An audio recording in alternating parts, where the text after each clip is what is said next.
Hello, everyone. It's been a second. Just so that we can super quick get right into it, we're going to go off the top with some Going Card RPG announcements. Hellions Hellions of Karnak is on Mondays, 4 p.m.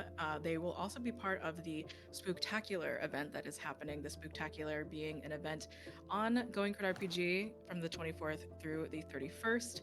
We're going to have many different amazing games, many different amazing GMs, including me and Fabian. Many more details about that on the Going Crit RPG Twitter. And Manhattan is going to be taking a break this week, but then coming back the 1st of November, Manhattan by night, usually on Tuesdays, 9 p.m. Eastern Time. Um, all of that being said, my name is Josephine. I'm at Scary Dog Friend. I will be your keeper for this evening for this wonderful tale of Farewell Yellow House with all of these amazing, amazing people. We are going to, real quick, get the names of our players and characters off the top. We'll start this time with Rue, if you don't mind. Hello, my name is Rue. I use they, he, or z pronouns, and I'm playing Satana Tansy Lee, who uses they, them pronouns. Awesome. Indy, Hey, I'm Indy, he, they, and I'll be playing Horace Kong today. Abaddon, Hi, I'm Abaddon, they, she, and I will be playing Lozette Lee. Rook, Hi, I'm Rook. He, they. I will be playing Riley. He, him. and lastly, Amber. Everybody, I'm Amber. My pronouns are they, them, and I am playing Tom, whose pronouns are also they, them. Amazing. Thank y'all again for being here. We are going to recap from our last tale. We got a strange insight into young Chul's bet right off at the top. Uh, an insight into all of the strange family members that also seem to have agreed or have some sort of suspicion towards Diana Lee.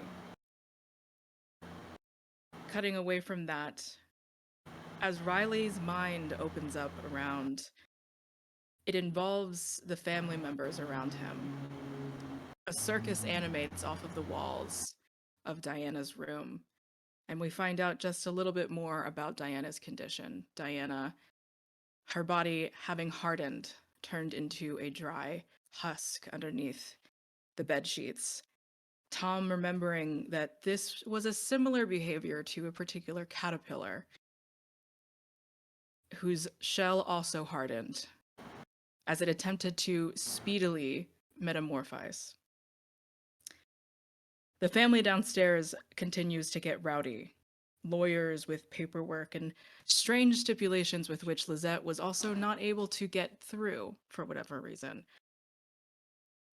Press is involved.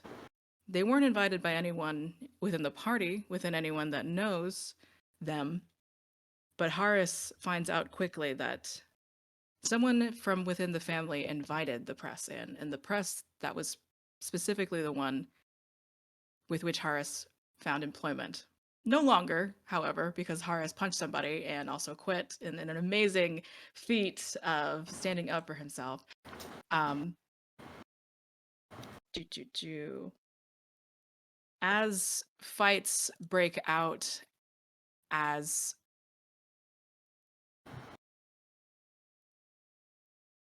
our party members sort of find themselves at a loss of what to do, young Shik, the ghost child that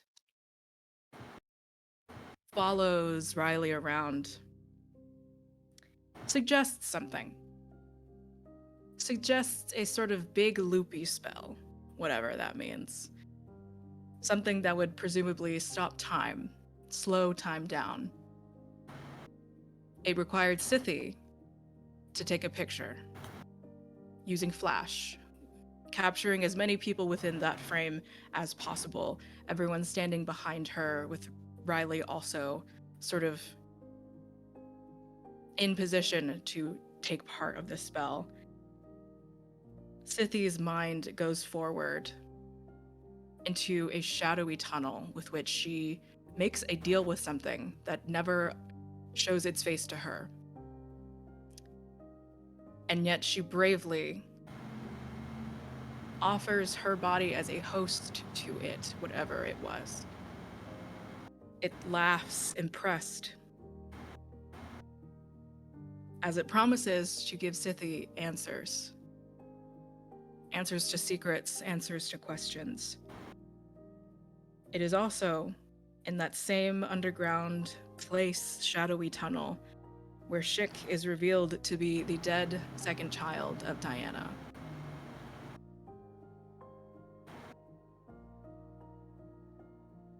As time slows, Scythie's body is found as a statue. It's not as if she maybe she's breathing, maybe she isn't, but her skin feels like marble.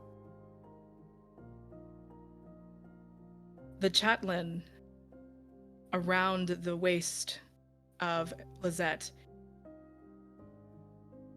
seemingly possessing some sort of protective nature to them. Everyone is assigned some sort of item from it: a strawberry, a magnifying glass, sewing scissors, a drawing pencil, and a moth symbol as well.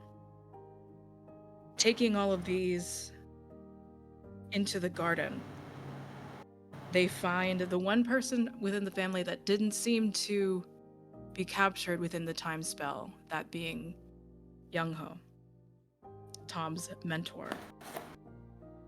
The strawberry that Losette had rolls into the hedge maze, which within the butterfly garden, this public park sort of garden area.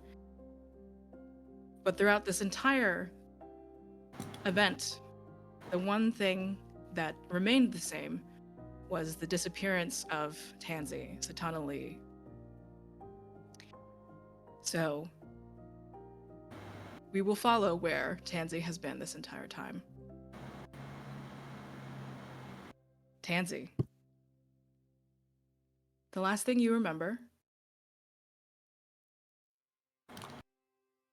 following along the lines, the corridor of the childhood hallways that you walked through, the yellow pillars, the eyes painted up on the ceiling tiles.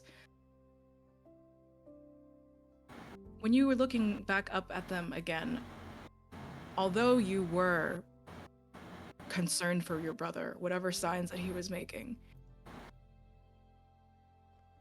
did the eyes feel inviting as they usually did? Or were they terrifying this time? I think the frantic nature with which I was following after my brother made the eyes feel like they were following me as we ran. Whereas usually when I used to run here as a child, it was like the eyes would meet mine when I ran past them. These ones, rather than meeting me, seemed to just be following and avoiding eye contact.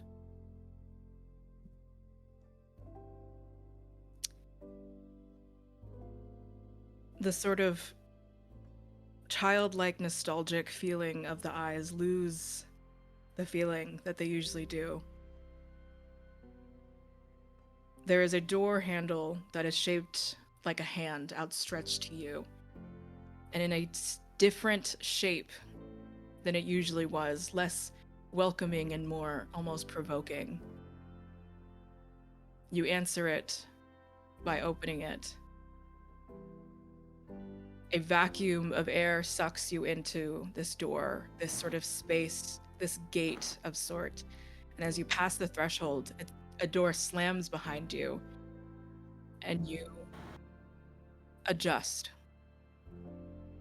It was only felt like a second, but you open your eyes now.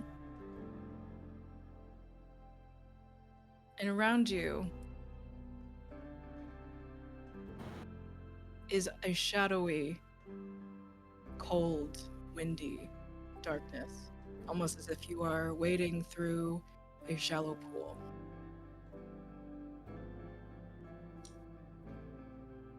Am I still inside? Or no? You're not You're not inside anywhere in particular. You are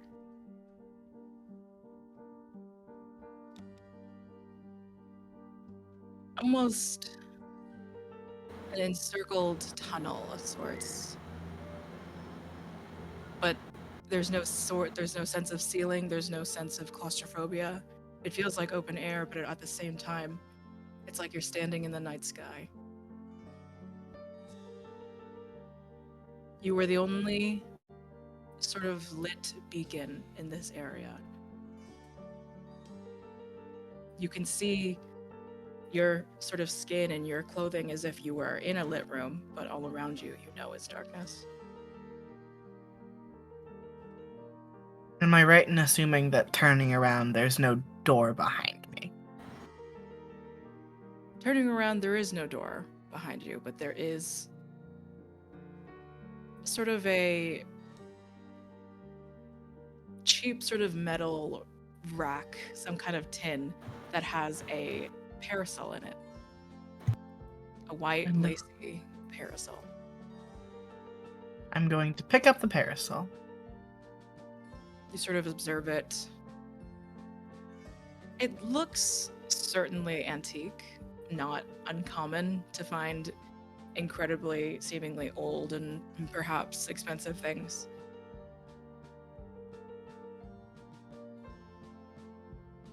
I would love for you to make me some sort of check. Let's see. Make me a power. All right.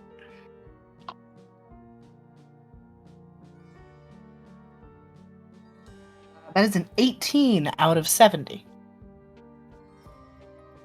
That beats even half of difficulty. Something about you, not just the fact that you are the only thing that lights this strange night sky that you're standing in, this tunnel, but the parasol sort of wiggles in your hand. Sort of giggles almost as if tickled. And then a big eye opens from sort of within the folds of it.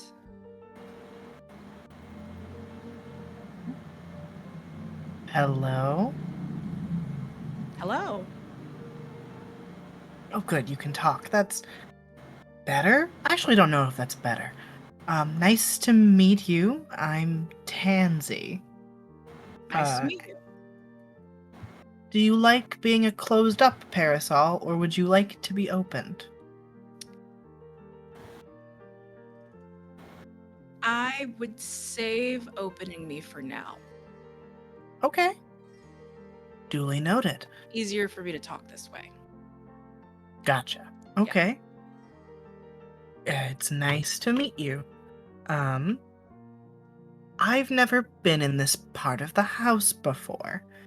Do you know where we are? Yeah, sort of in a weird, like, spirit home for the spirits sort of thing. Oh, alright. Makes sense in a house this old full of so many old things. Only fair that everyone gets a space. I don't know that I necessarily belong here, though. So I should probably try and find my way out. What makes you say that? Generally, when I think of spirit home, I think of spirits that are no longer inhabiting a body. You're no longer inhabiting a body.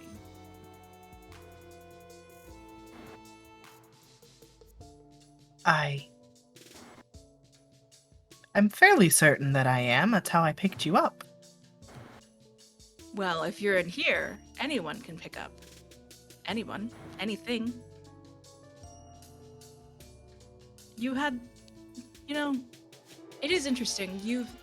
There are so many family members you have upstairs.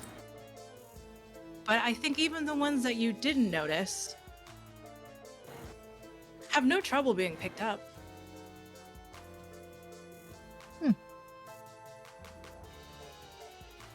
Do you know what I mean by that? Not entirely. I'm trying to wrap my head around it. You have this sort of collection hall. It doesn't have hands. Pretend that I'm not gesturing. No, you're total. I would believe you if you said the parasol grew hands. I mean, yeah. It kind of wiggles as if it does. Like, it wiggles to gesticulate, but it's weird because you're holding on to, like, a thing that is moving. You have a collection hall, right? That's something that you're used to seeing. Yes. What's it called? Me, the human, does not remember what it's called. The museum. Oh, just the museum. Okay, I thought they Yes. wanted a specific name. No. Sorry about that. It's the museum. Grandmother keeps a museum of all of the things she's collected over the years. Grandmother. It kind of like thinks about that title for whatever reason. Well,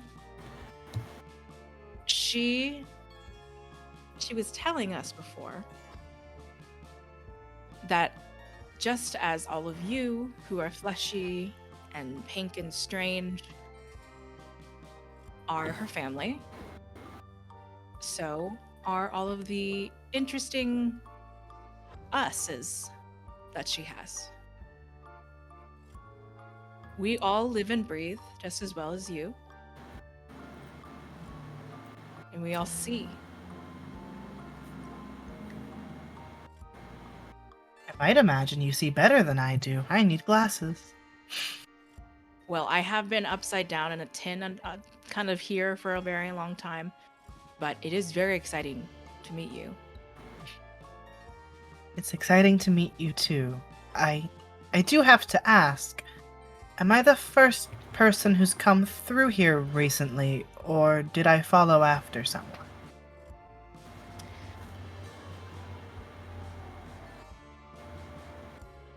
You may have followed after someone. There was someone...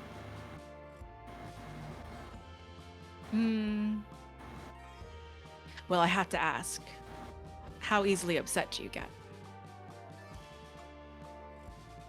On a scale of 1 to funerals, probably about a 6. Okay. There's been a concerning amount of things sort of traveling throughout us.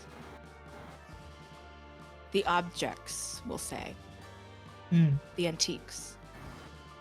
Just as well as something is able to travel through you in the house.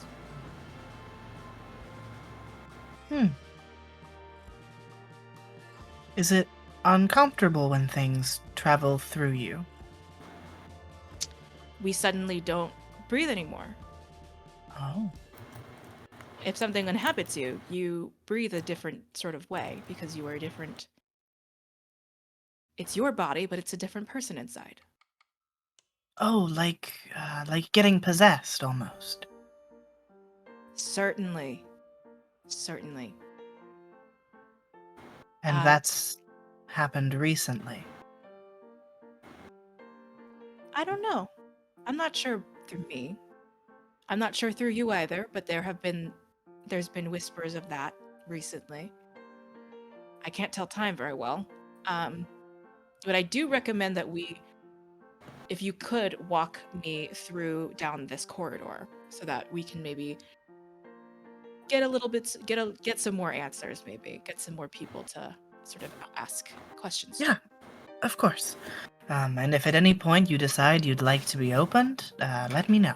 I promise we do not need, I don't need to be opened quite yet. Okay. I think Tansy will hold them by their side like one would hold a cane, but not tap tap it against the floor. They don't want to like disrespectfully be clonking this thing on the floor, but just kind of like holding it loosely in their hand I as think they walk. Sorry. Yeah, I think there's a memory of you as a child, sort of in your new fostered situation where you were lightly scolded for dragging an umbrella across the floor.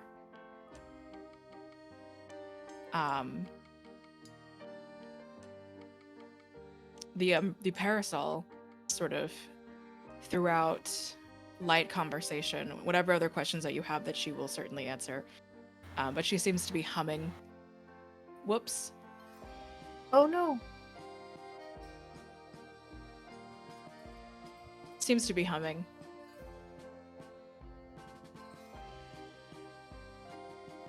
It's a nice tune. I like it. What does this... Oh, sorry. No, go for it.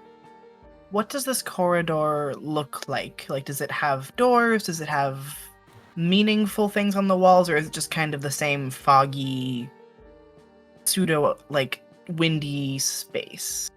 It is certainly still the same pseudo windy space, but if you want to make me another power roll, or let's see.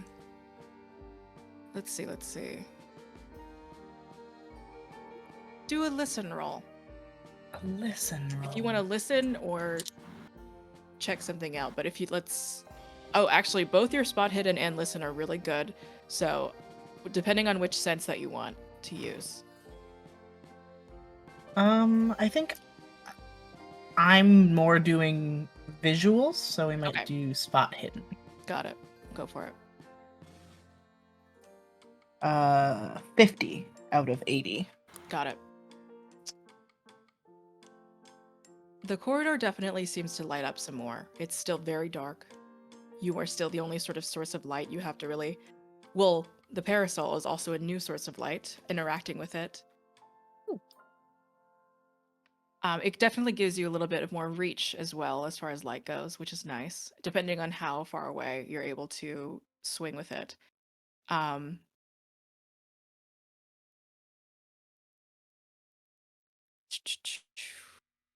You said spot hidden? Yeah. Okay.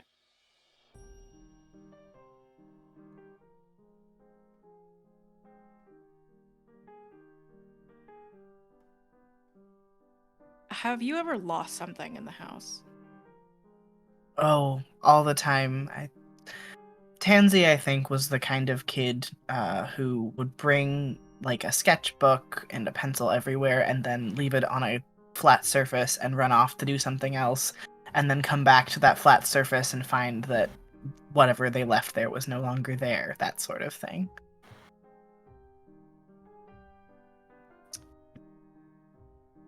I think in an extremely strange visual, something that opens up to your mind now as you recall that particular item, almost in some sort of string, some sort of like ethereal, almost neon shadowed string. Something seems to be hanging from some non-ceiling. Seemingly, it looks like as if something is sinking into a pond, but upside down. It actually looks like something is coming out, sort of. A notebook, a familiar-looking notebook, begins to slowly be lowering itself down. Is it at a point where I can reach it, or is it still above my head? It is lowering down, like, right to you. Well, in for a penny, in for a pound. I picked up the parasol. I'm gonna pick up the notebook. As you take the notebook, before you even get a chance to open it, it opens up. And in the similar way that the umbrella's eye opened along with the fold, so like not like this, but rather like this. Yeah. Within the book's spine, sort of as the book opens, an eye opens. Ooh. I love that. It's nice to see you again. Hi. I think I lost you when I was 12, so I'm very sorry about that. But it is nice to see you. Absolutely no trouble. Well, I will say, when you lost me, didn't get, I didn't talk before. I think as soon as you did lose me, something sort of let me make my own sort of drawings. Oh? And then it like flips open and like there's like your drawings from when you were 12, but then there are also sort of like sketches from all sorts of mixed media and all sorts of like things that it seemingly has seen before, and like an amalgamation of things. There's a lot of like texture. There's a lot of like watery, fluid sort of like shading, and there's a lot of eyes. These are fantastic. Much better than I was doing at that age. Are you still doing art? Yeah, actually I teach art now. Amazing. Incredible. Thank you. Not everyone is proud of me, but it's nice to know that some people are. I think the book and the parasol, the like eye from its like wide and excited sort of like disposition kind of like goes half lidded with like, that was a sad thing we just heard and we have to pretend that that was okay that we just heard that. When your friend says something that makes you wonder, okay. Very good point. The parasol speaks up. We are getting close. Specifically, we are going to be going into, what is it called? A sort of basement? Not really a basement, but similar. Would I have known about a basement in the, like, physical house as opposed to the metaphysical house that we're in now, or no? You would have known that the museum basement is where just like a lot of like storage for other antiques has been. Okay. Yeah, and then they would like cycle them out depending on the museum season. Gotcha. Okay. All right.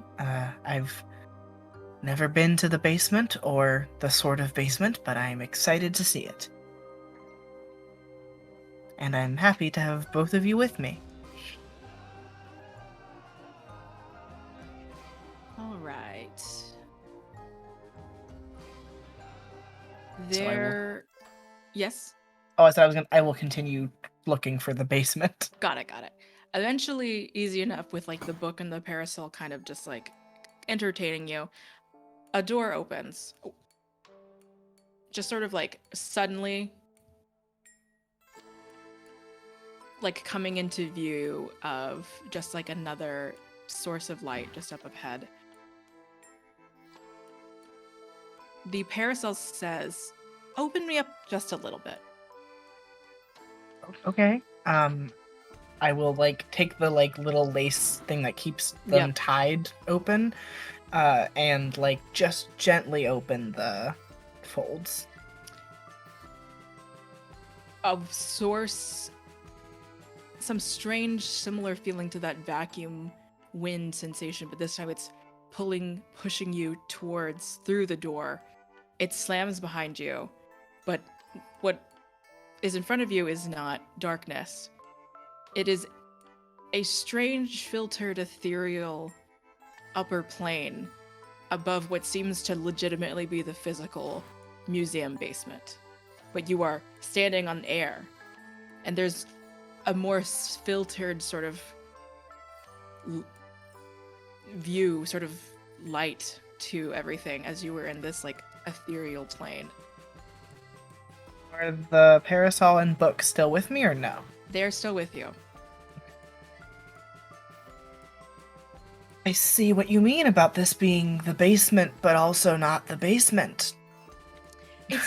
It's we're above the basement, but it is the basement. But it is, Yeah.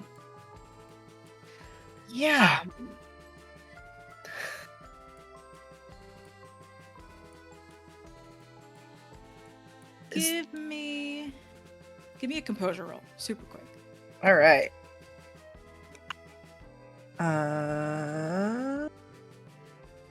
64, which is okay. My sanity is, or rather, my composure is 70. So, Okay, woo, just there.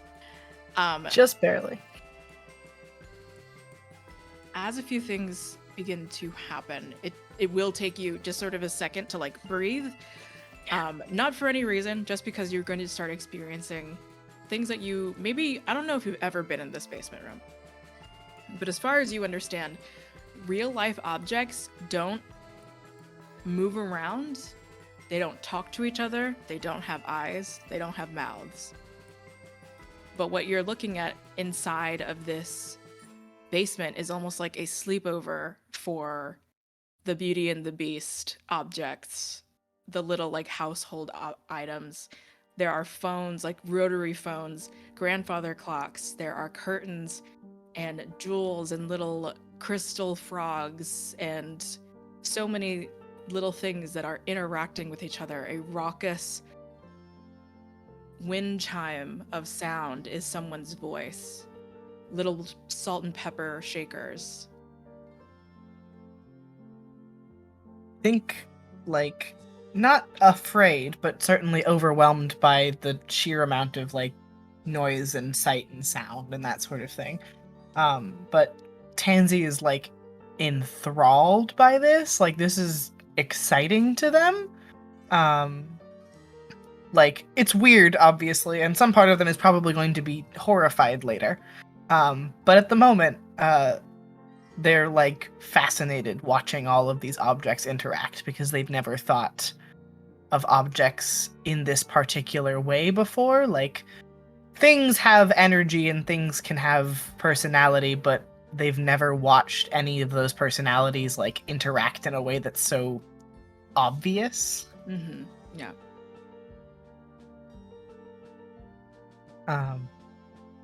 And Tansy will look at the parasol and the notebook and say, is it a party? Are you invited? The notebook will speak up. It's not that it's a party. This is just sort of where we rest until it's time for display.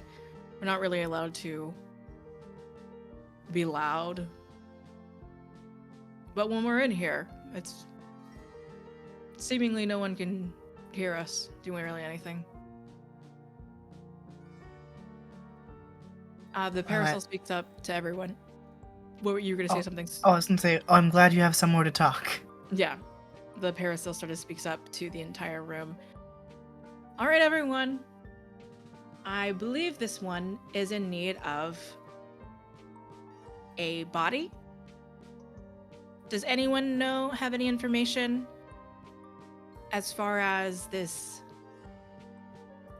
possessor goes? And then like the muttering, the party sort of like energy kind of goes down a little bit, and there's some murmuring. It seems as if this has traveled through the antiques. What is an item that catches your eye? Out of maybe an item that you've seen before that has been cycled out of interior design or decorating. You mentioned crystal frogs, and I think there's like a family, one might say, of crystal frogs, like very clearly two that are larger and two that are smaller, that used to be displayed like almost like not together, but you could find them individually throughout the museum, and they were all connected, but not kept together, if that makes sense. Like, kind of one of those, like, find the four objects kind of puzzles. Totally. We'll say one of the two bigger crystal frogs speaks up.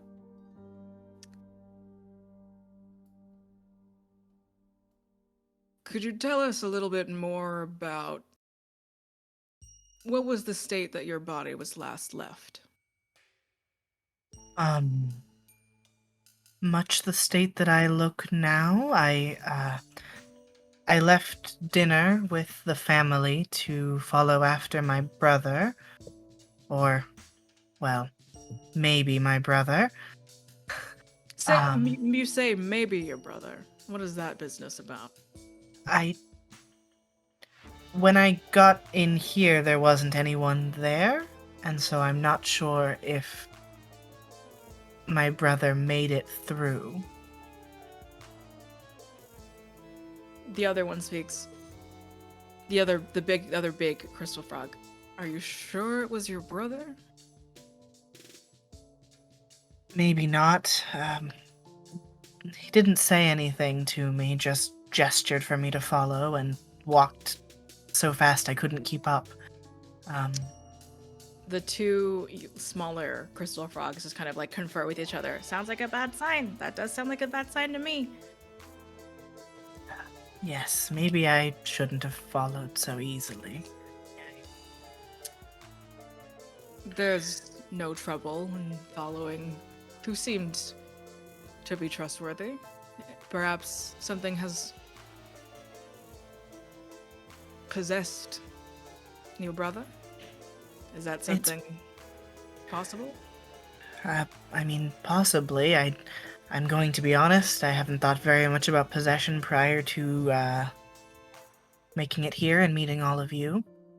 But as far as I'm aware, I opened a door in the house and then came out here in the house, but in a different way.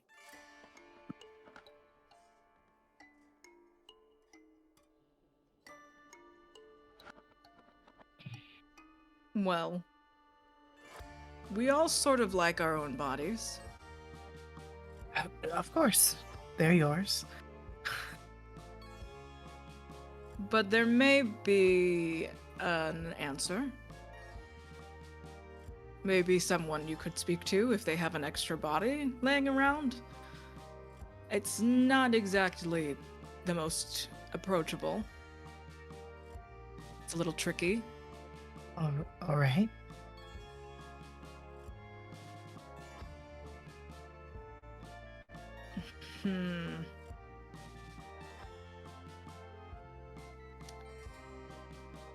Parasol.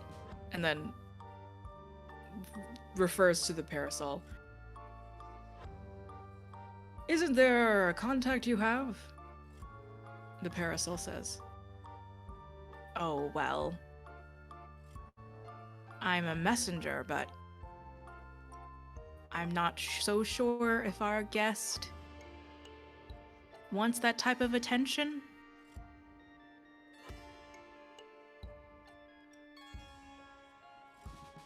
If you think it'll help me get into a body and maybe get back to my family, I'm willing to try. Attention and I aren't necessarily best friends, but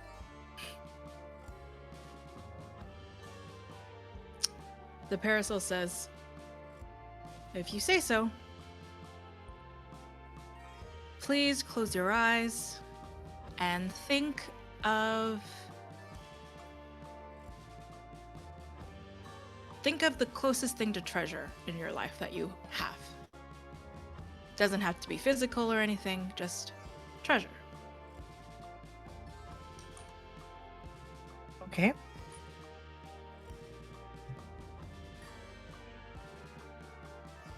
Do you want me to tell you what that is, or am I just supposed to think about it? Just think. And then Okay. to us and the audience. Yeah. What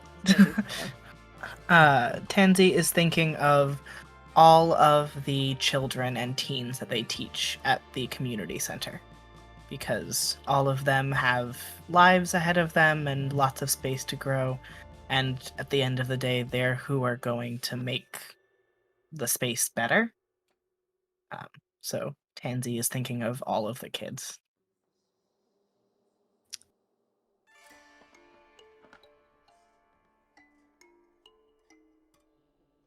You open your eyes, and you are without the notebook. The parasol is still in your hands, and at your side. But you're back in that sort of night sky, sort of warm, not very claustrophobic, but dark sort of tunnel.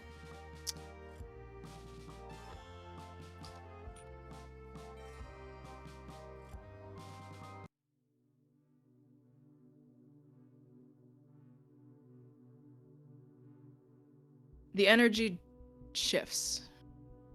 It changes drastically. The parasol kind of shivers, but doesn't make any indication that she's scared or anything like that. Just sort of like a poof. I always hate when we have to deal with him. The weather changes. Are you cold? Do you want me to hold you a little closer? Oh, if you wouldn't mind. Yeah. And Tansy will switch from holding by their side to like holding it kind of like up against their chest. All right. We are going to have to walk a little bit, but there is a good indication we will know where we are by the candlelight. All right. I'll keep an eye out for candles then. And at any time, if you need to be a little speedy or just kind of, well, I can't imagine there would be this type of emergency, but if you open me up very wide, I can see where else we can take us. All right. I will keep that in mind. Thank you. How is Tansy going to travel?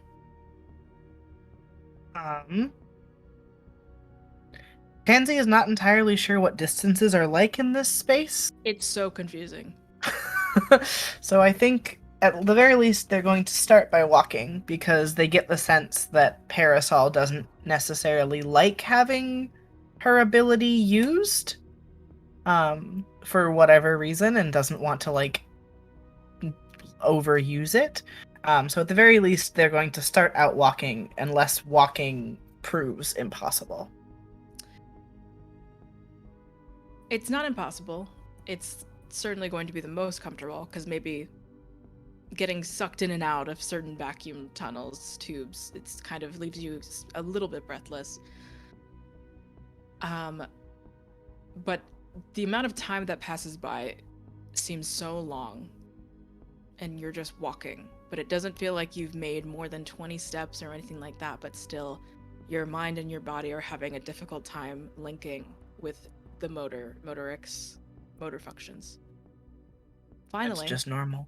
Yes, so true. Finally, there's a corner where there seems to be candlelight. Oh, I assume this is what you meant. This is where we're supposed to be? Yep. All right. Can I listen as I approach the candlelight? Yes.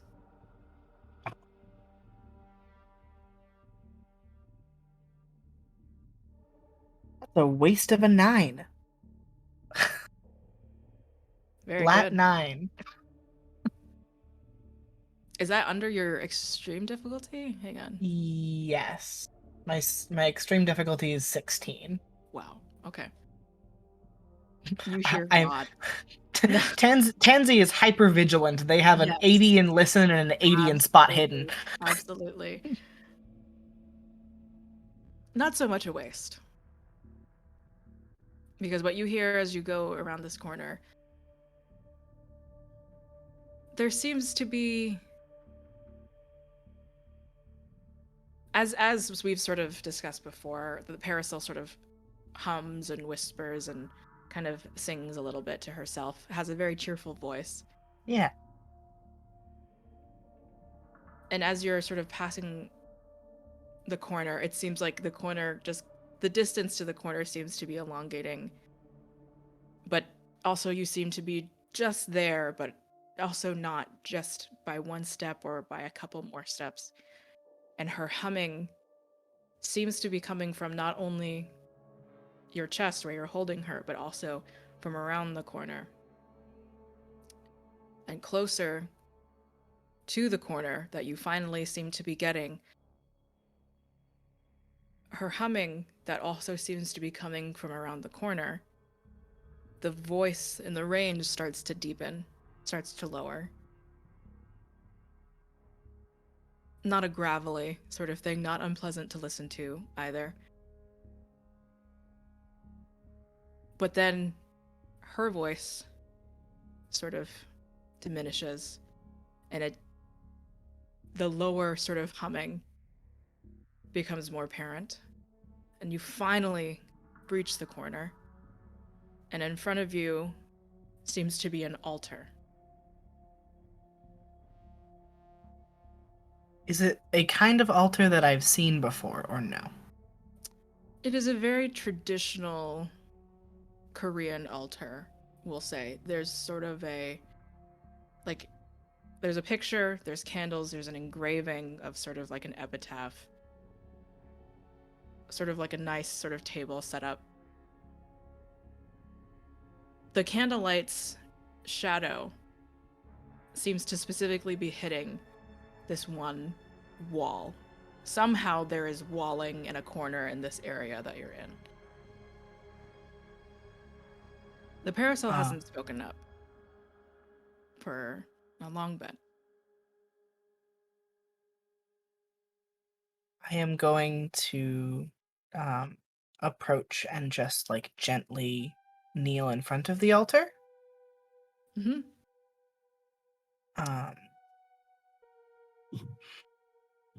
And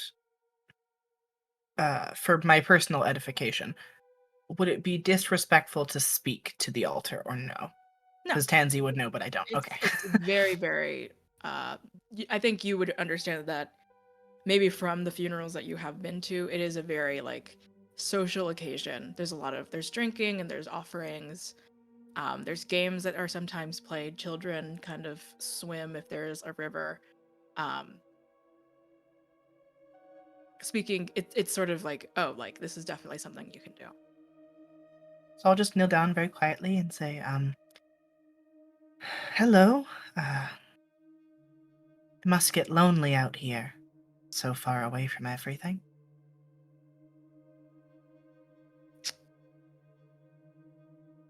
Give me something. Give me a.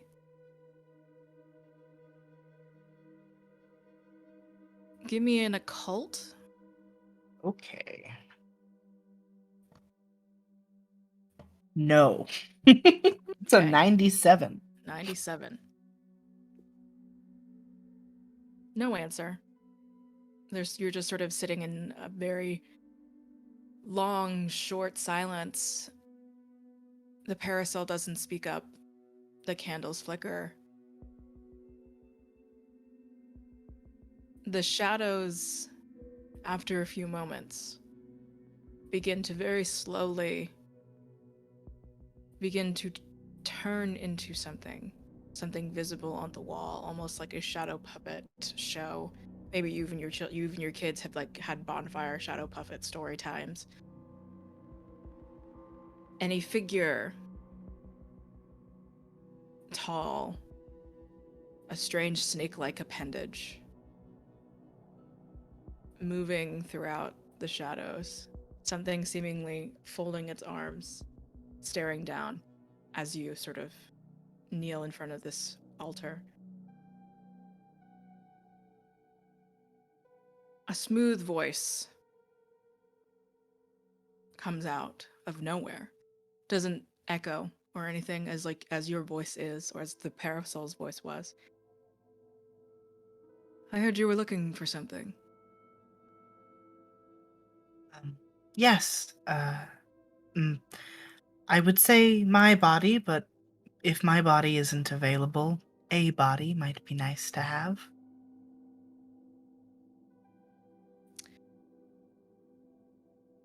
You do know the little tale, the little telling of be careful what you wish for, don't you?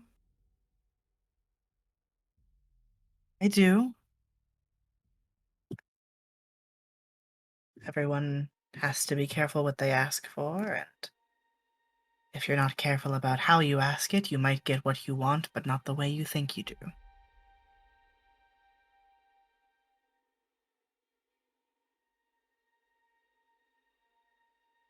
But I like it here. It's nice, and the objects are nice. But I don't think I'm supposed to be here yet. I have people outside of this space who are still relying on me to be there. So I owe it to them to at least make an attempt. Most attempts, to get a body back, there are ruthless, horrific rituals. There's blood, there's sacrifice. There's no sort of process you have for this, just asking.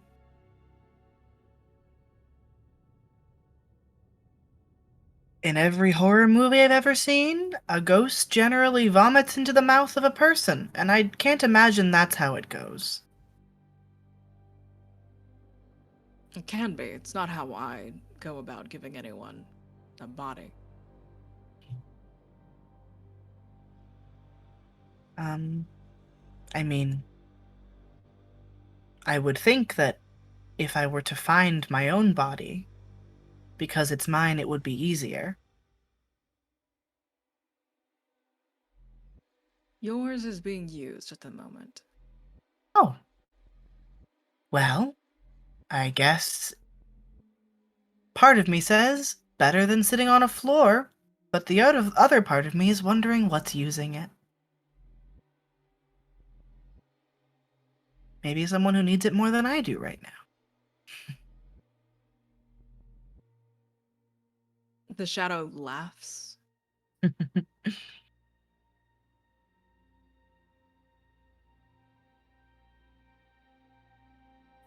unless... Oh, sorry. Has optimism come to you this easily as it does? Has it come this easily to you before? No. It's something I've worked on. One of the things about being a teacher is that when everything is going wrong for everyone else, be it the children in your life, their families, something I have to do, I have to be able to do, is tell them that it's going to be okay. And I have to believe that to tell them that. So, it's a back and forth process. Not always as good at it as I'd like to be.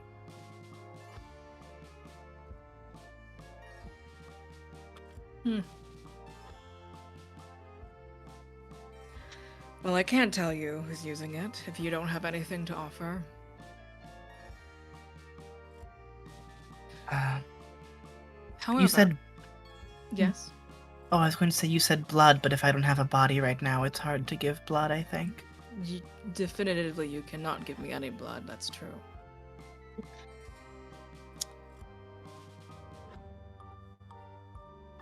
I have a few proposals, if you don't mind.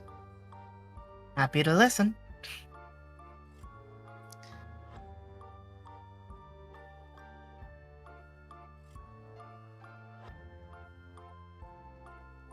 Have you heard any stories where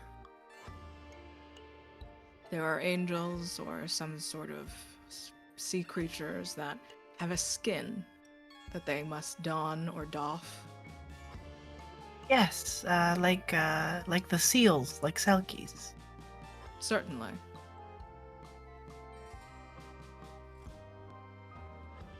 There is a condition that I can provide. You must never be without such a thing, such a charm, a piece of clothing, something. One has been conveniently assigned to you, but again, it is being used. So would I have to get it back in some way? I would assume. You would have to fight for it. But it needn't be anything violent or anything. It's being used by someone I do believe is friendly to you. Oh, well, that makes things much easier. But again,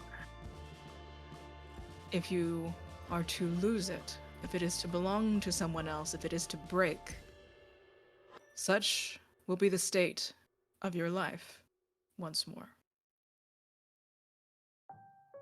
I understand. And certainly, more conditions may come, as I am not the only assigner to life, to death. Just an intermediary for what may be convenient for you when it is time for you to pass. Well, given the conversation we've had and how accommodating you've been, when it is my time, I hope to see you again. Hold on to the little parasol you have there. It may prove to be helpful in your second life. Thank you. Can I, because this is not a physical space, can I still draw in this non-physical space? You would need to get a pencil if you have one on you. I do. Like, if everything from my physical body exists metaphysically, I do. Okay, yeah, then definitely. I am going to very, like, quick and rough, do, like, an abstract sketch of the shapes of the shadows on the walls in such a way that, like, you can see the figure who is there, but it's very shifting, like, not clear. And then pull that out of my notebook and leave it on the altar.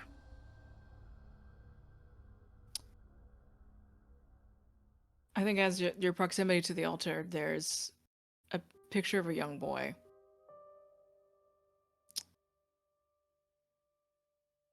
That you don't know.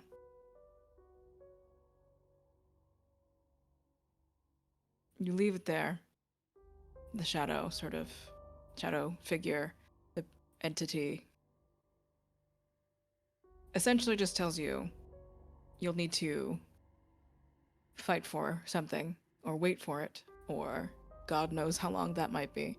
But as we sort of will fade out of those conditions, and we will now follow back the rest of the family members, Lizette, Tom, Harris, and Riley, chasing down a rolling strawberry into a hedge maze.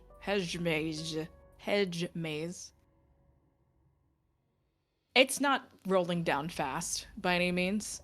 It is making definitive turns left or right, straight forward. What sort of conversation has been happening this entire time?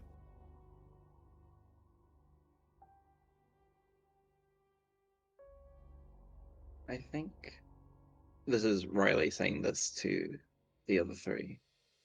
I think this might be the most absurd thing that's happened tonight. Just kind of looking at the strawberry, like, merrily making its way through a hedge maze. I don't know why it couldn't be something that would roll evenly. And yet merrily it rolls along. Do you think, like, the ghost kid has to push it with the ghost hands, or is it like a telepathy thing, or is it like... Oh, You know what? I'm not...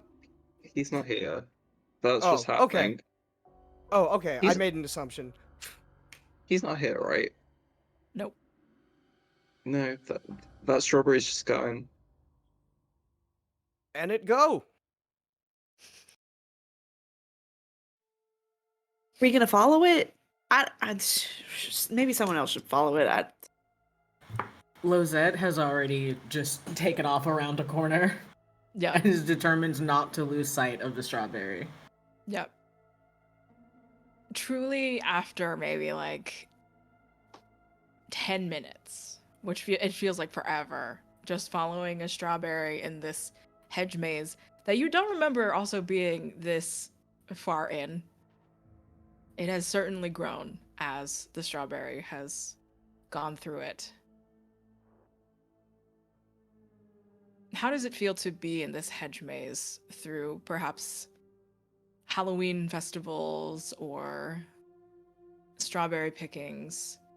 Does it feel claustrophobic in the maze? Does it feel exciting?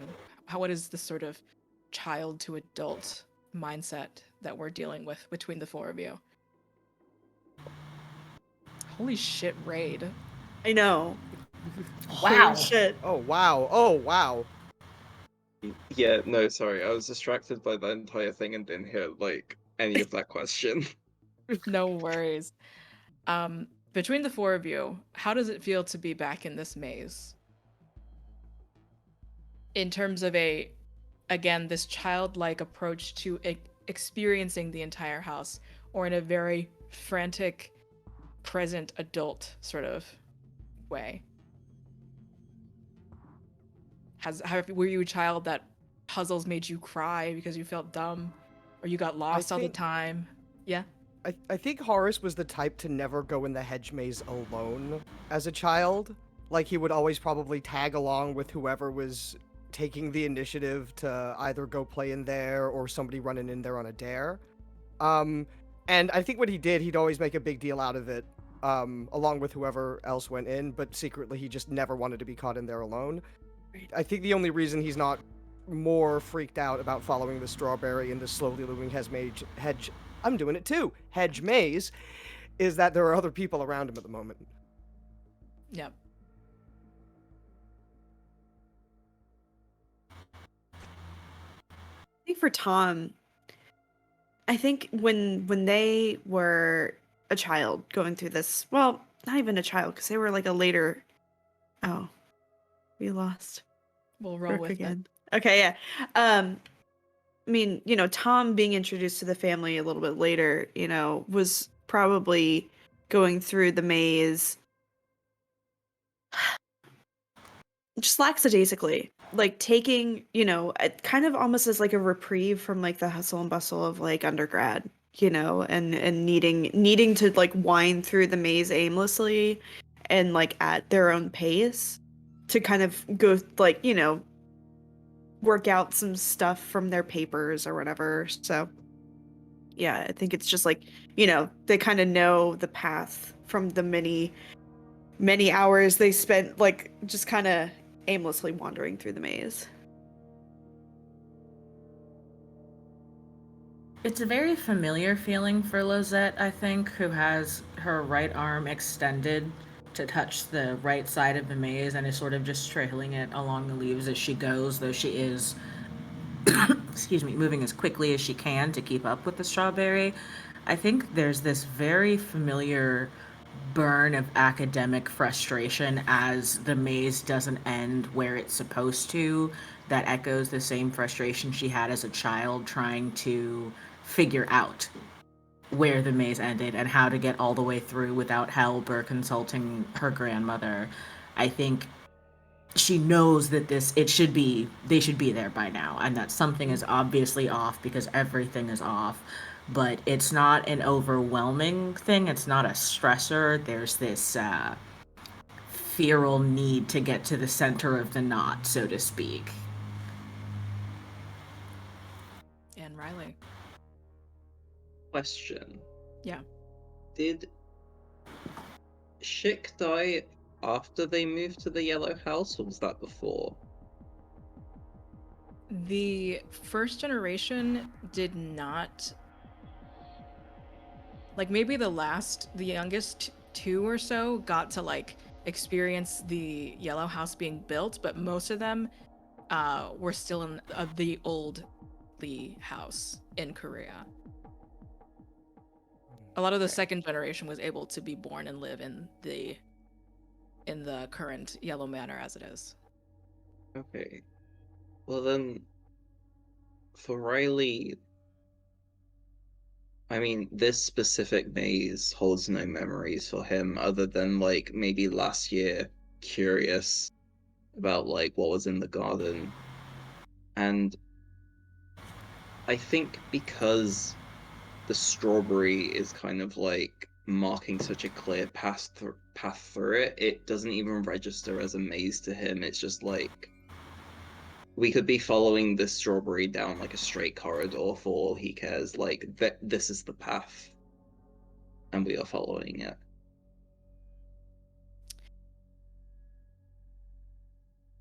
Tom,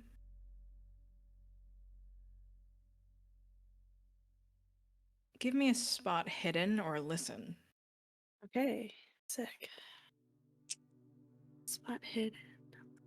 Okay, yeah, we're gonna go ahead and do listen. Everyone give me a spot hidden or listen, actually. That's a 24 for listen. 24 and 60.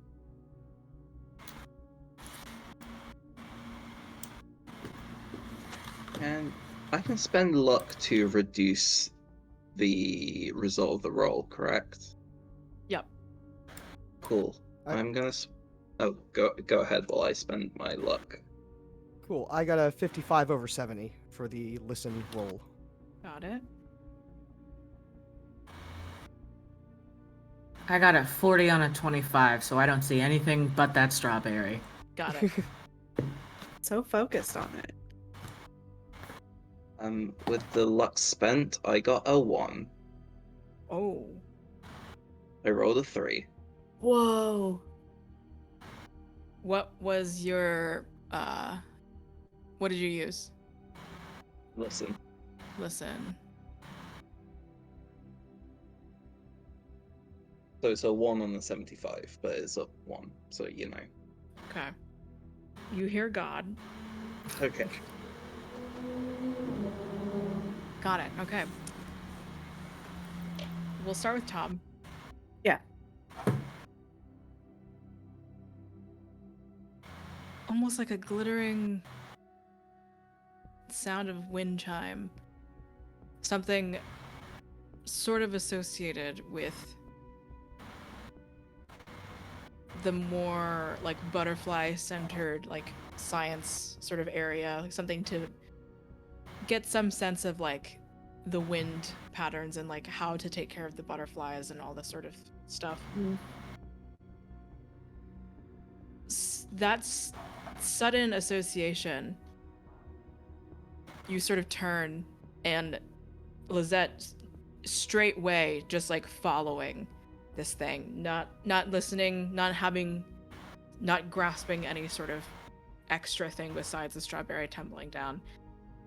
There's like a giggle in like this close to your ear. I turn to, like just as a reflex to see what that was giggling right next to my ear. It is. Oh shit. Sorry, no, that it wasn't anything. Oh, I was like, what? What? No, What? it's nothing bad. There is. I don't remember what type yet, but there's a butterfly just right next to you. I think by like pure force of habit, I like hold a finger out just to see what it will do. And like try to coax it like almost like pss, pss, pss, pss, pss, like a cat, but not Yeah. quite. Flutter, flutter, flutter. Yeah, literally. It is Hey, bud, come over here. That don't even work on Obi. I don't remember the specific one, but it is a blue butterfly. Okay. It flutters easily down to your finger. And then another butterfly flies in, lands on maybe even your wrist, and like maybe 5 other butterflies just kind of come and like perch themselves all around you. Hey, Lisette, this. Have you seen anything like this outside the butterfly garden?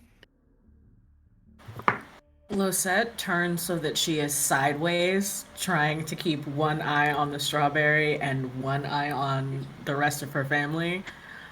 So kind of doing like an awkward sort of crab walk to the side. Turns to look at Tom. Do I see them? Yep. Yeah, they've like stopped in their tracks. They're probably like 10, 15 feet behind you. Now that you mention it, no.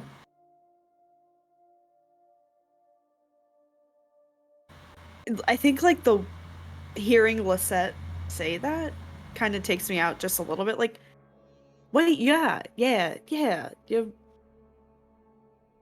How did they get out here? Usually, that's fine. I mean, we'll see where the. I mean, what the end of the maze probably is going to take us back out to the butterfly garden anyway. Maybe they just got lost. Well, they seem to like you. They don't seem aggressive or anything. I don't know if butterflies can even get aggressive, but it's probably okay, right? Yeah, yeah, it's fine. I mean, it's probably it. If they recognize faces, they probably recognize mine. You know what I mean? So, If for Blue even a butterfly. second, Yeah. Tom, if for even a second it stops feeling like it might be okay, holler. oh, absolutely. But right now, it's kind of cute. Not gonna lie. It kind of feels does- like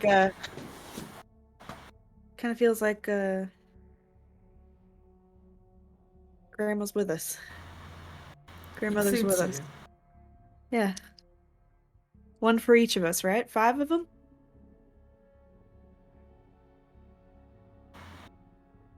Yes. 4. Yeah. I don't remember. Yes. I think 7. I think it was 7. Oh.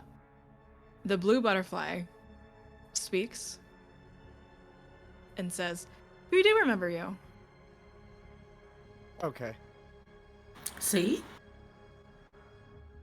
In front of Lisette, it speaks. Everyone can hear.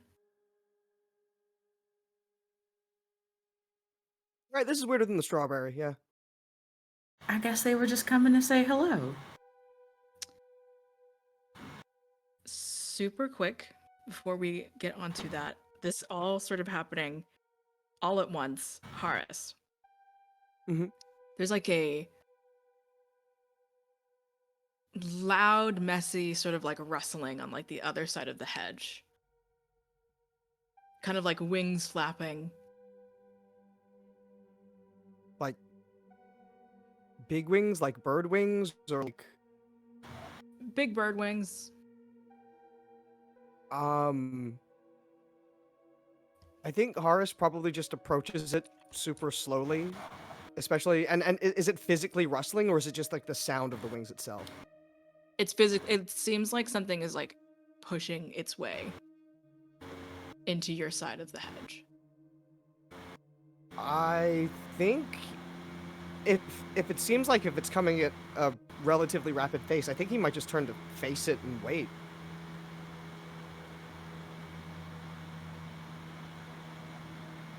You hear. Can you give me a hand at least? I think as soon as he hears that, Horace just plunges his arm directly into the into the bush and just starts rooting around, looking, just trying to grab whatever is coming towards him. You grab a full beak. Can I yank it out? As you attempt to do that, it's just sort of like a muffled like ow, ow, ow, ow, ow. Oh, I think in that case he lets go. I don't have hands or anything. You kind of gotta, you just like push the branches, whatever these are called, just sort of to the side or something. Right, sorry, I went for the direct approach, and I think Horace starts peeling them to the side, like maybe snapping off a couple of things that are Yeah, blocking whatever which just fully way. destroying the hedge. That no Yeah, problem. 100%. Yeah, just I don't think he even realizes that's what he's Yeah. doing because he's so focused on just Yeah. helping somebody get through. It is a stork. Cool.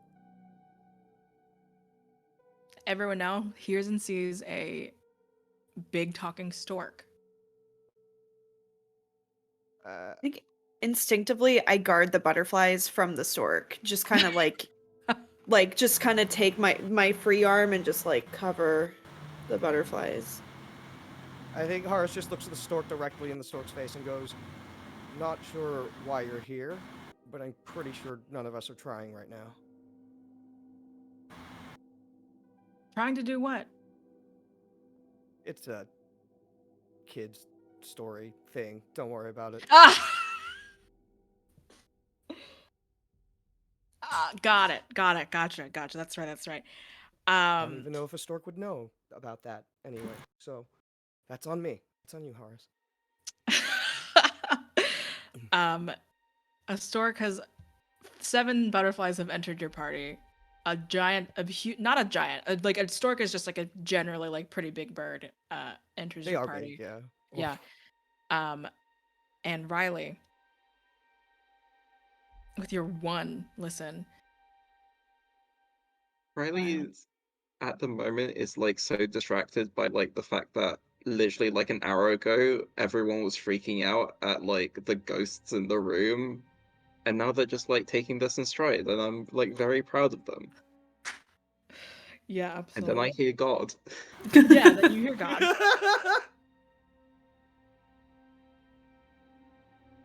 This is with that bit of luck, with the simple roll that, I mean, although your simple roll, your simple sense of direction, your senses having opened up to even including your entire family, not entire, within your little group, something, not in a negative way, something else answers back to this desire to perceive something.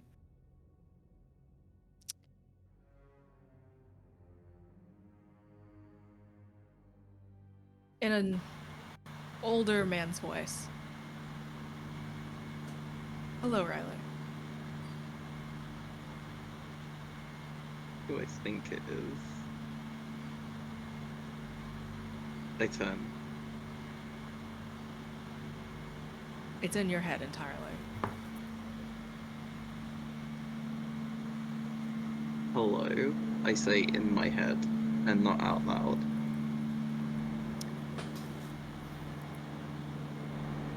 Was that trick on purpose? There were many tricks. Please be more specific. Who are you? I believe you know your uncle's voice. Sorry, say that again. I believe you know your uncle's voice. Your uncle being young Lee's voice in your head. Yeah, okay.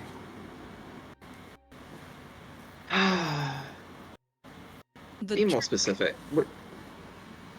The trick Sorry. in particular where everyone is frozen in time.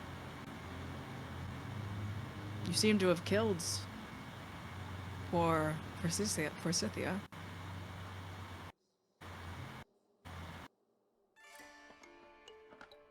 Yeah, I don't have any answers about that. I think your brother might. Now, what could you possibly mean by that? Which one? Older than you. Younger than you.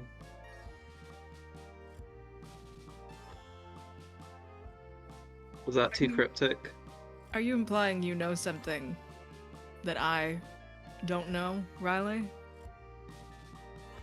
I mean, given your behavior that I've heard about, I assume that's a lot of things.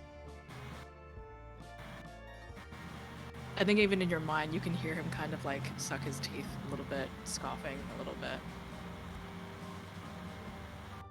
If you just don't mind undoing everything that you're doing and come back to the dining room, I'm sure we can have a proper conversation between family. 1, no. 2, no. 3, I don't know how to. 4, are you really telling me you didn't know your brother was a ghost living, like, across an ocean? Like, did you really not know that? I thought you were meant to be, like, the mentor in this situation. There's a long pause.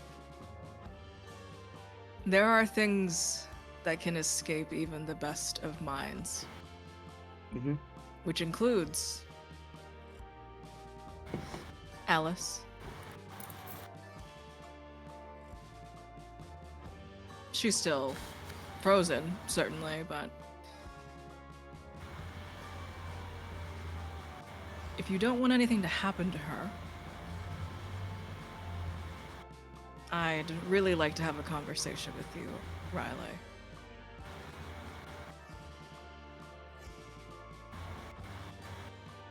I definitely want to have a conversation with you. Joe, Mm-hmm. can I ask a cheeky question? A cheeky question? Sure.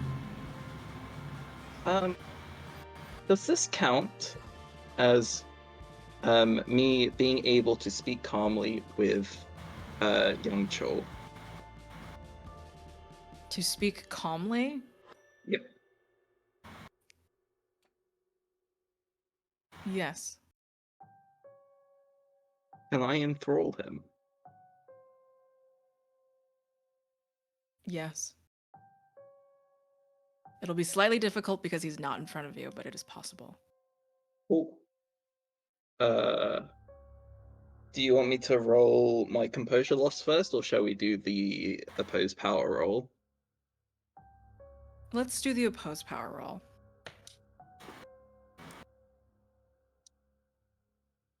Oh god, where are my dice? Also, so if I fail, I can try once more. Okay. I think I have to like spend all the like the magic points and the sanity Yeah. or the composure again. I can try again once more. Okay. That's not good. I got a 91. Oh, Okay. but I can I spend luck on this? No, I mean that's probably failed. Go ahead. What did he get? He got a 22. Okay, yeah.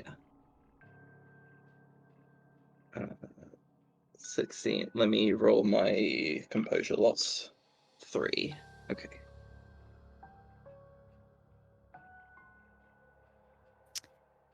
What is the feeling you're trying to evoke? How do you go about attempting to enthrall? I think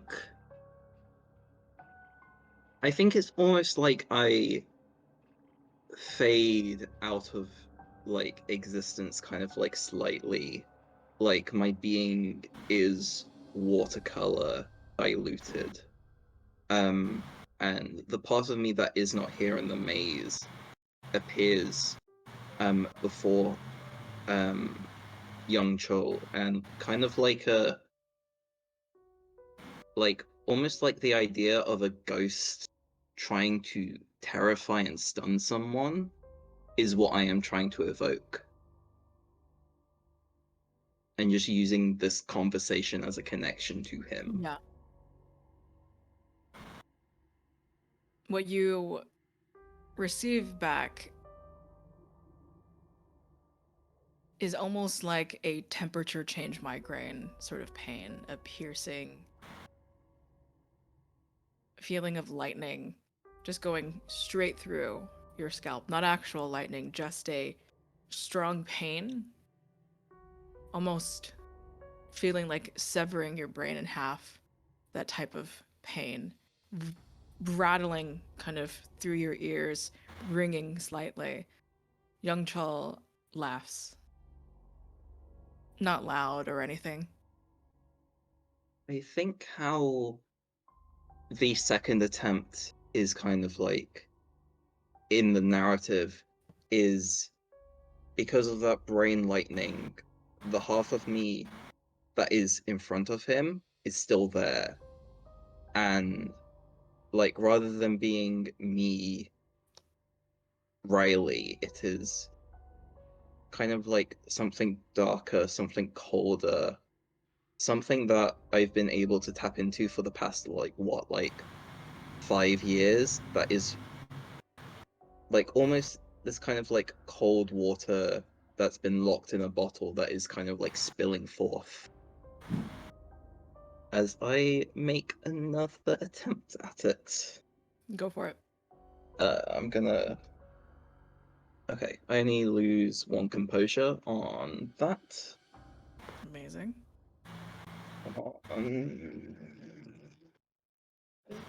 15 on a 90, so that's under my 5th. Yep. Tell me, can you remind me mechanically what this enthrall does? So, the victim stands struck, numb until relieved from the trance by physical assault or some similarly shocking event. Okay.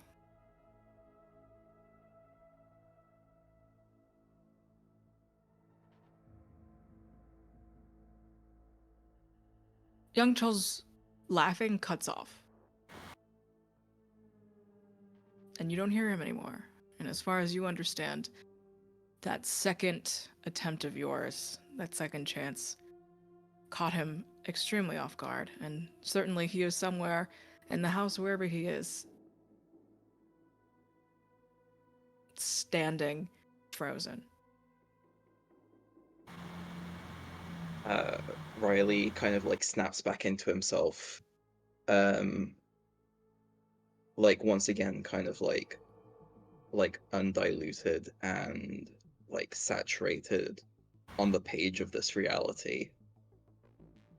And then looks at like the goose having a conversation and the butterflies having a conversation and is just like, yeah, this is fine. Thank you for allowing me to do that. Yeah, absolutely. The stork and the butterflies the butterflies don't do a great job of doing this, but the stork nudges Harris and the butterflies are like kind of flying around and like sort of they create kind of an arrow towards Riley. Yeah, I turned to Riley, like, Same, yeah.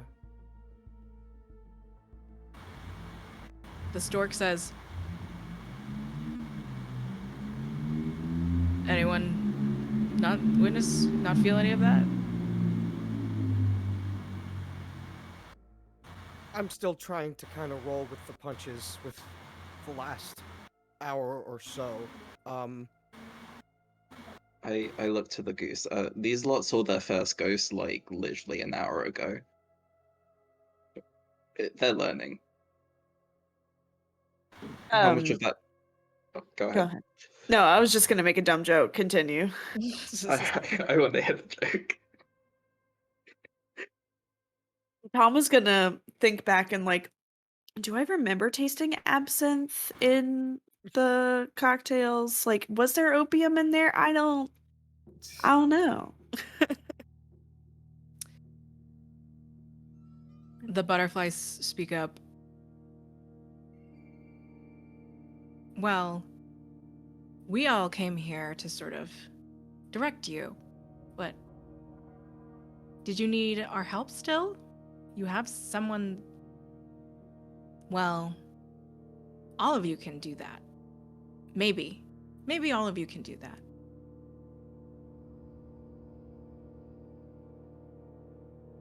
I'm sorry. Beg your pardon? Do what?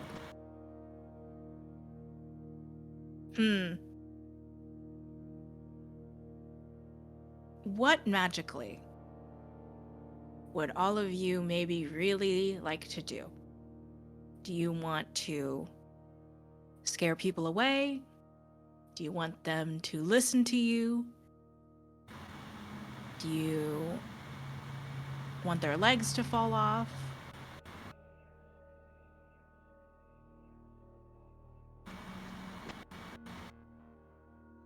I would love to roll natural world, Joe. Go for it. Yeah, just because none of this is correct, like Correct. objectively correct. I would love to roll a cult because when a butterfly asks you if you want to like remove people's legs, that's weird. Yeah. I rolled a 4 over 70. Okay, great. Yeah, absolutely. I'll get back to Riley and anyone else rolling. What in particular are you natural worlding? Like, is there a reason for this happening, sort of thing that could be explained? Yeah, what can I use right now to ground myself in reality is kind of what I'm looking Okay. for. These butterflies are not. They are not of any existing species. The wings are wrong. The shape, the color, the texture, the antennae. What the fuck is their Hibiscus. yeah, the proboscis. These are. They look like butterflies. They're certainly not that. There are all sorts of butterflies that could certainly look out of the ordinary due to mutation.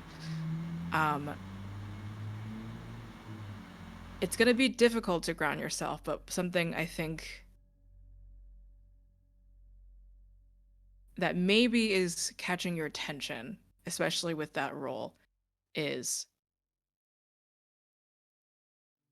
they have the color of the caterpillars before hardening and dying.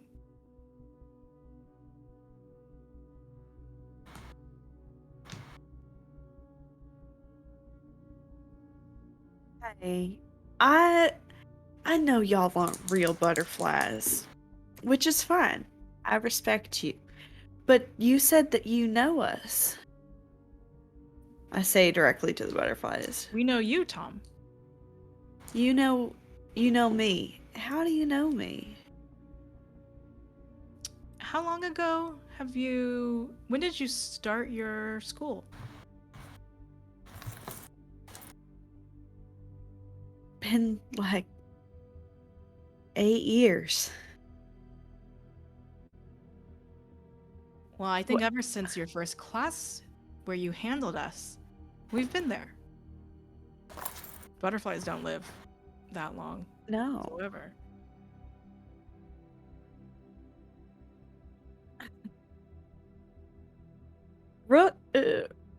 Riley, do you know what the hell's going on? Why Two are the things. butterflies here? Why is the stork here? Why is the goose? What the fuck is happening? One, are these the Lightning McQueen butterflies? They're the Lightning McQueen butterflies, yeah. Yes. Secondly, I got a 74 on a 90. Okay. So this was a cult? Yeah.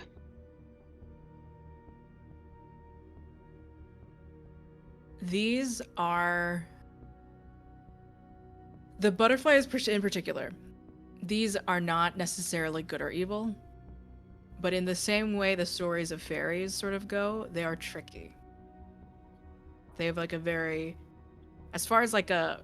Using it in terms that I have right now, they're like a very chaotic and neutral is sort of where we're going.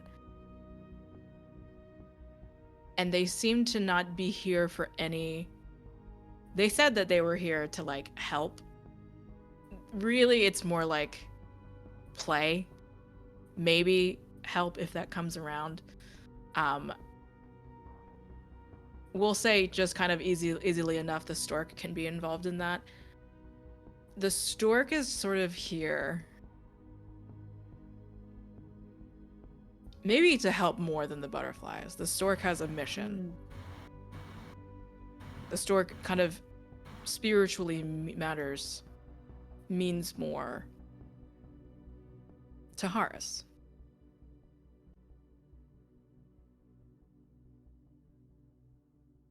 Yeah, that would make sense. Interesting.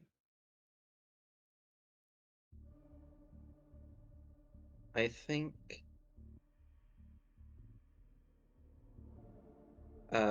Riley kind of like looks at both groups of animals and it's kind of like they're here to help you too. Go ahead.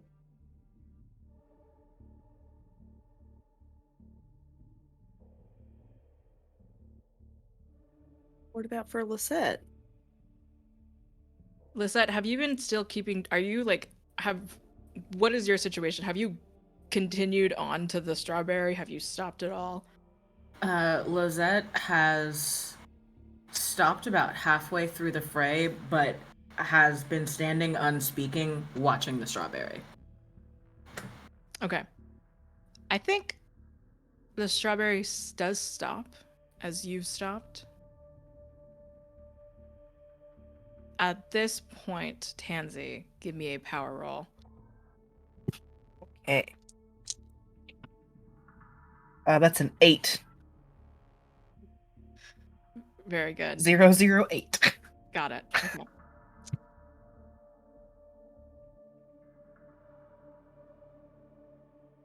The stork, like, kind of like in a very animated manner, like kind of shrugs. I don't know about the butterflies. I, in particular, am here. Let's see.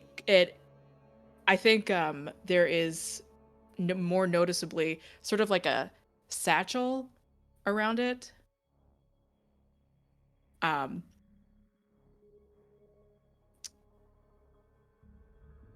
the stork kind of takes out a letter from the satchel, presents it to Horus. I'm good for like maybe one other use. There's a little kind of thing in there in the letter for you to use. But I can sort of pop my head in if you need. I promise I'm real helpful. Right now, there's a lot of strange things going on, says the talking stork. And I'm sure you're gonna need a lot more kind of room to breathe. So just read the letter and I'll be right back for you. And the stork flies away. Thank you. You're welcome. I think as the stork flies away, Horus just opens the letter up immediately to check the contents. Before that, the butterflies giggle again. Does there have to be a reason for everything?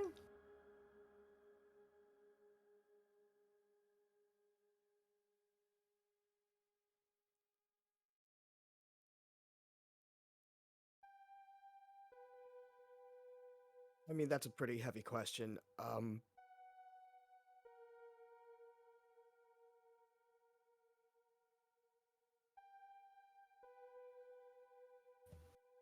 Is all seeing believing?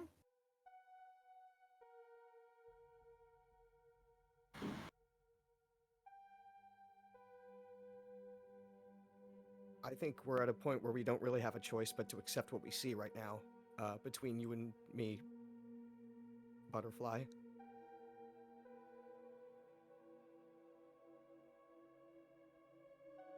Tom, what's so unnatural?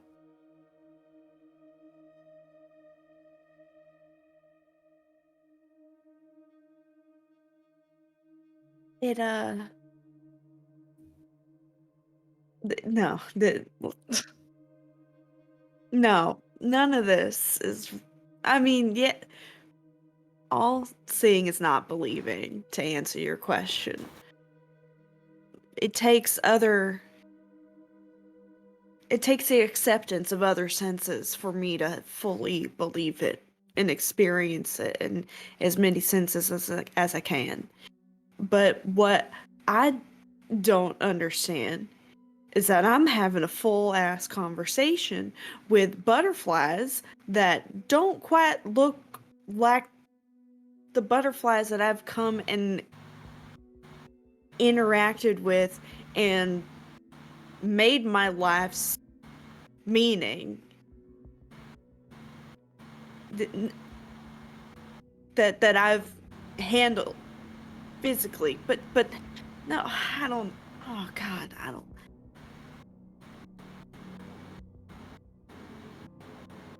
I've handled y'all physically. What the fuck? I don't understand. What can you convince? What can you do to convince me that you're real little butterflies? We can do a couple things. But if it helps, we're not on the same plane as you. What do you We mean? We did die. But all sorts of things that live and die on these grounds, it's a little different. They change. They have different chances. Have you never tried to die? I Have I guess never? that's a very difficult question. I just realized. Well, that's not.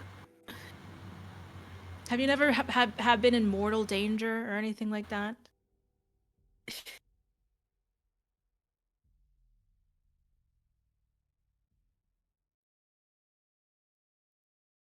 That's not a conversation I'm willing to have with members of my family right now.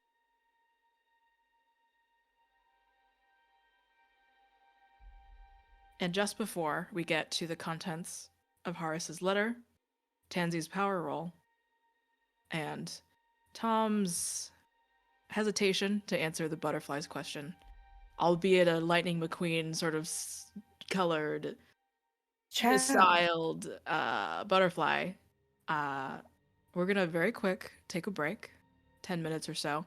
Thank y'all for coming. Thank you, Raid. And we'll see you very soon.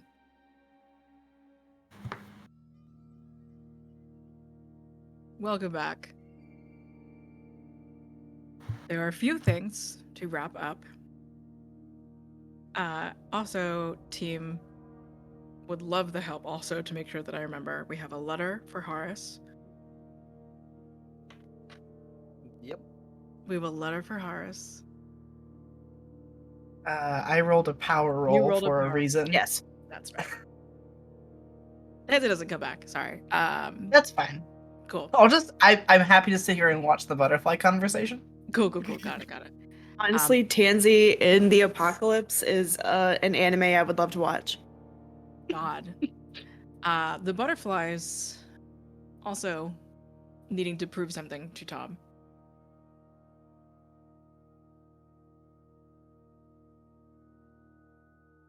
The blue butterfly, seemingly like this head butterfly.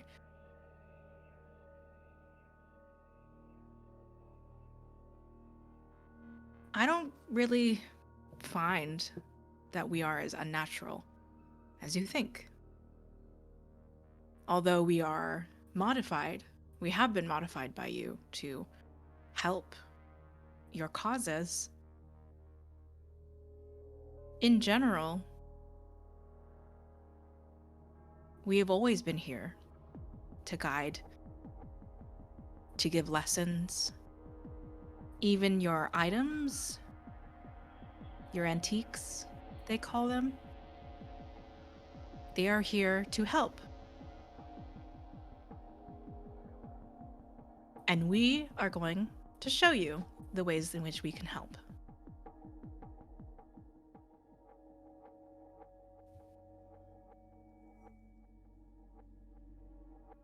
Can you help us figure out what happened to grandmother?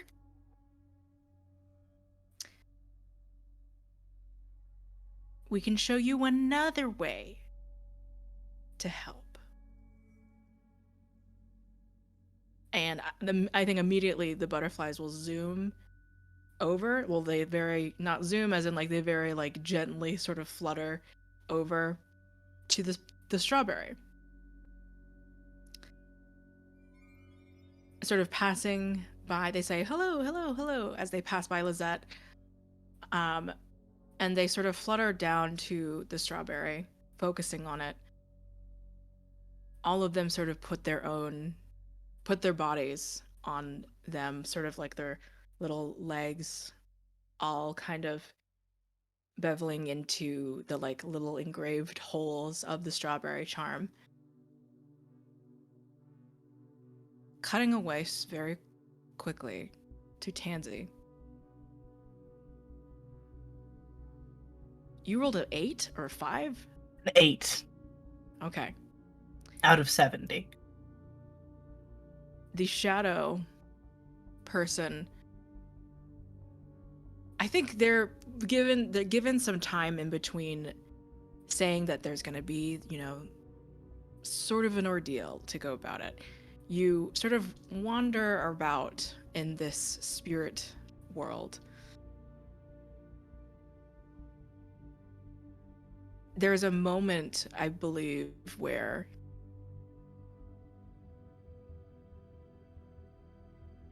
what's something that you had never any fondness for? Like an item. Like an object. I think like Tansy's a very texture oriented person. And like one of those old velvet like stools where the velvet's like 150 years old, and so when you touch it you can feel the crunch of centuries. Yeah.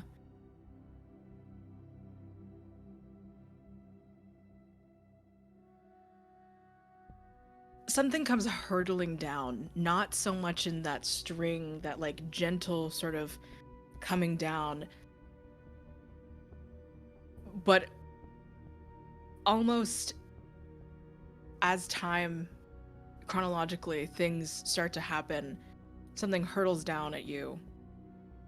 You have the parasol, the shadow's words in your mind, the butterflies connecting to the strawberry, Lizette chasing after it. The same velvet stool that you had experienced, and the immediate memory of it filling you with just like the textural discomfort and disgust. The figure of what just seems to be a stool warps and disfigures slightly, and almost a mouth opening from the seat. I want to even say, maybe within an instinct you didn't know you had, you opened the parasol wide. Maybe just sort of like holding up a pillow for something, not something really helpful, but it's just what you, that strange childlike instinct that you have. Cutting back to the garden, all of the butterflies, they don't explode, but there is almost like a firecracker pop, and the butterflies get sort of like, they soar in all different sorts of directions, and where the strawberry charm was,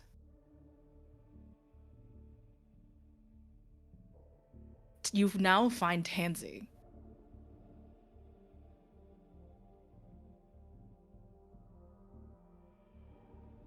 Strawberry charm nowhere to be found. A closed parasol with an eye. Lizette doesn't even see the eye on the parasol, just sprints forward to Tansy and kind of like skids into the grass on her knees next to Tansy and just kind of throws her arms around her in just pure relief, I think, that she is here in the flesh. And as she pulls away to kind of just look at Tansy, I think she also lowers a hand into the grass and starts patting around for the memory card that was inside of the strawberry. That's right. The memory card you will find is, yeah, it is next to Tansy. I think the Parasol's voice pops out, and I think at the same time, Horace, you're like finally getting to open the letter. Something's different about you. To the Parasol saying to Tansy, check your heart. No, your like actual heart, not your pulse or anything.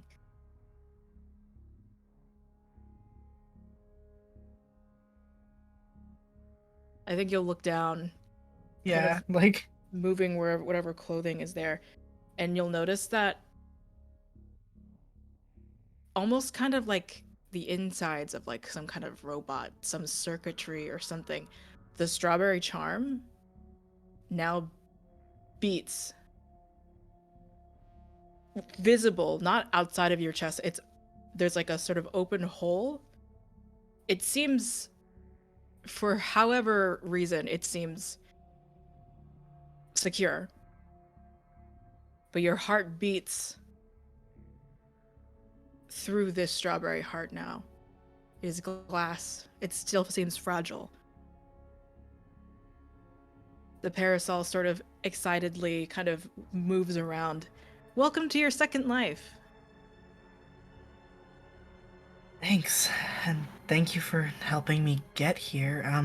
Welcome to the hedge maze. Have you been here before? Also, hi everybody. Sorry. Um, this is Parasol. Uh, she helped me get back here. Well, thank you, Parasol.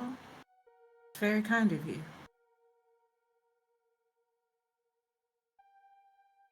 Second Life? Where did you go?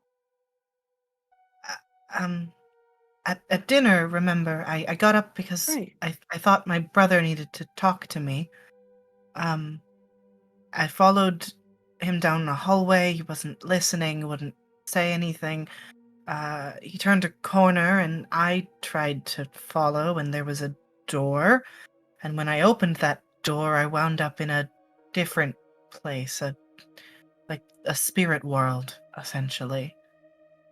Um, Parasol and a few other folks led me to an altar, and I spoke to the entity there, and they said that if I could get back to an object that would tie me here, I could have a body again.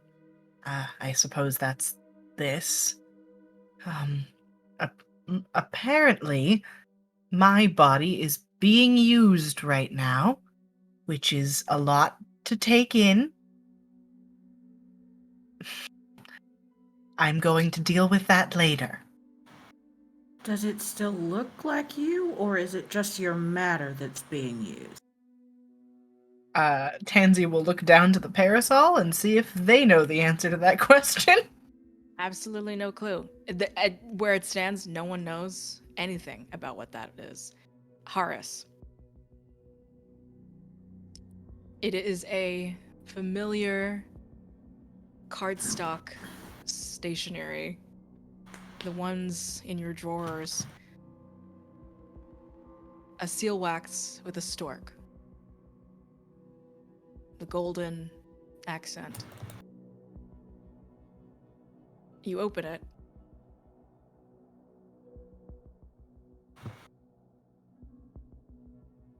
There's a strange sort of like optical kind of effect to the ink, but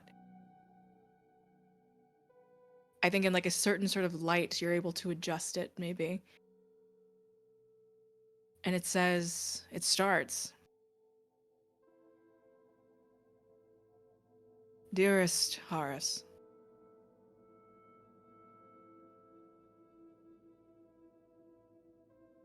I'm in need of you to be a voice for me, as you are a voice for many. You are a voice of the experience of many of my great-grandchildren. I present this letter as something a bit from the past, a bit from the future. Things are going to change rapidly. My body is undergoing a deconstruction of sorts. Not an end, not a death. As death in the first place is not something that the Lee family does. There is a secret that I have been afraid to unearth. As you can see, something has ailed my children and their children to think selfishly, wolfishly.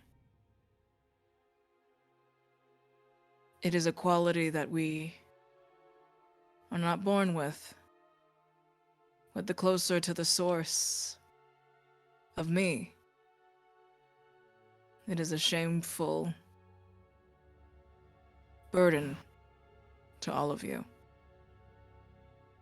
But as I've said, I need you to be a voice for me in this moment. Call upon this stork when you have an answer to a question I've decided I will get to you somehow, but not in this letter.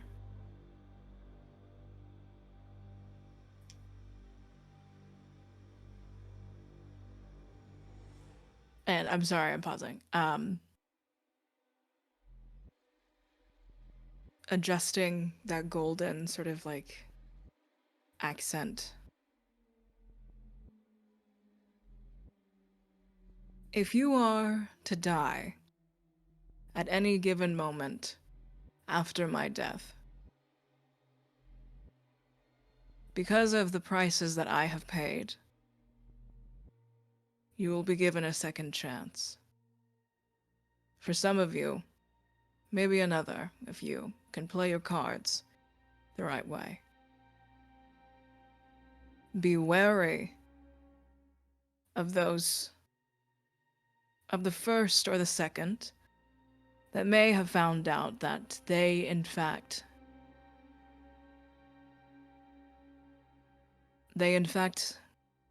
cannot die as well.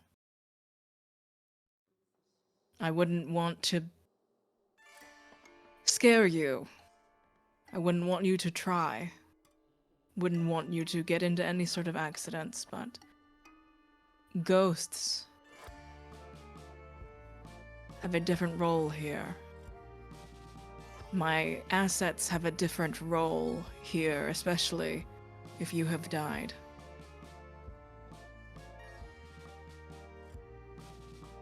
It is not that I recommend it, but being closer to the spirit world will give you some more keys. If it may comfort you, just know, even if you do die, in all matters, physical or otherwise, you will come back. You will have to give a little bit, but it will not be as much of a sacrifice as I have made for all of you. Diana.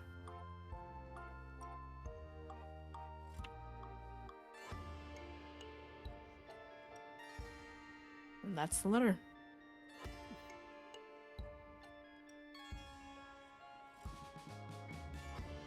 I think Horace considers it carefully and then considers sharing the contents with the others and then just kind of folds it and puts it into his back pocket.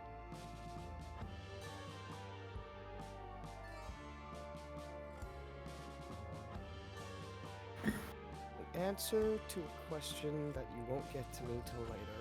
It's just like one step after the other. It's like a dance. God damn. Okay. I think is what is Riley doing right now? Riley is just taking in, basically just taking in Tansy and Parasol and what is happening there. I don't think Riley is looking at you. If you want to grab his attention. I think just while you're looking at the parasol and at Tansy and everything that's happening, Horace is just gonna slide up next to you very casually, almost as if you don't notice, and just starts talking at you basically. And he goes, "So listen, I got into journalism because I have a real, I really like jumps. facts. I know that sounds dumb. I like solid things. You know what I mean? I like things you can hold on to. You know, apples are apples, oranges are oranges, that kind of thing. Does that make sense? That makes sense. Although I did get into occultism, so we made very different choices.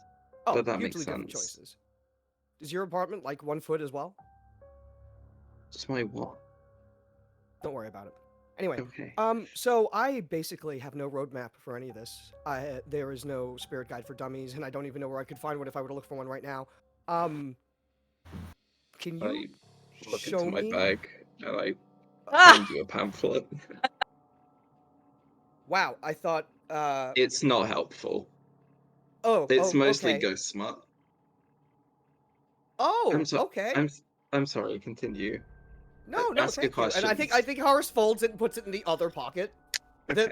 Not the same pocket as the letter, because that would be weird. But just like in the other, in his other back pocket, one on the left, one on the right. Well, thank you for the ghost smut. But without I guess being condescending or insulting to the many years I'm sure that you've practiced doing what you do, can you show me how to do that? Which? All of it? Yeah, the whole thing. Or Whole thing. oh boy. Even just like I know we're kind of in a weird moment right now. I don't really know if time is moving, so I can't say if we're stretched for time. But just like even just like a little hint as to how to tap into doing what you do. Well, what I did was I fell asleep in a haunted building and made friends with the ghost. Like Casper. No, like Schick, the ghost you met an hour ago. Oh yes, right. So, yeah, of course. Right. Okay. That's okay. Uh, So but maybe. technically, where we are is haunted right now, right? Yeah. So is the goose still here? I can. Stork Oh, the fell stork. away. Yeah. He's a Oh. stork. I wouldn't call him a goose in front of him. I don't know how he's gonna feel about that. Um, but Well, it seems you've already made a spooky friend. So that's kind of step one. okay. Um, yeah. Wow. You take the first step without thinking about it. That's okay. And I guess if I see more odd stuff and it doesn't feel threatening, I should try to reach out, right? Like, It's kind of like seeing and hearing and touching all at once. Kind of okay. Breathe in for me. okay, okay.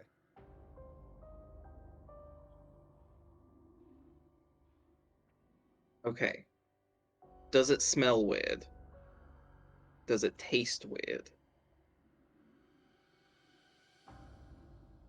Yeah. Okay. Okay. Okay. Can I be real? Can I be 100% real? Yeah. I don't know if the weird I'm feeling is like this super spooky supernatural weird, or if it's just the weird I'm feeling from just being back here. You know, I don't, in this specific case, I don't think there's going to be much of a difference. Like, think of it as the same thing. Think of it as the same thing. Try and keep an open mind, and try not to lose your grip on reality. Even as that reality changes considerably, I look once again at the talking butterflies and the parasol. Yeah, good luck, bud. Thank you. Though, that was still incredibly helpful. Yeah, I'm sorry I can't be much help. Or No, much no, more help. it was a solid thing. Like, I have a starting point now, I guess. You know, if I had to figure out how to dissect a butterfly, you know, I'd be talking to that one over there. What? I'm not saying that's what's happening. I'm saying if I had to learn that, that's who I would go to because of their specific expertise. Tom, come on, back me up here. No, I'm just confused as to why you referred to me as that one. That's my point of consternation. We'll talk later. I'm sorry, there's just a lot happening here. I'm losing names. Yeah, no, I understand. You're good. Horace, super quick. When you were a kid, was it more of your instinct to, well, what sense were you more in tune with when you were trying to investigate something or find something out? I think just going by what we've just done, I'm gonna say scent. I'm gonna say smell. Like, it's the particular. I think what Horace remembers more about the hedge maze, more than any root, more than any wall, more than any structure, is the smell of it. Like, you know, just the dirt, the foliage. Like, I imagine there are like flowers within it as well, or unless it's like super barren. So, like, you know, the scent of, like, I don't know, lavender and stuff. What is a smell you have a association of fear with?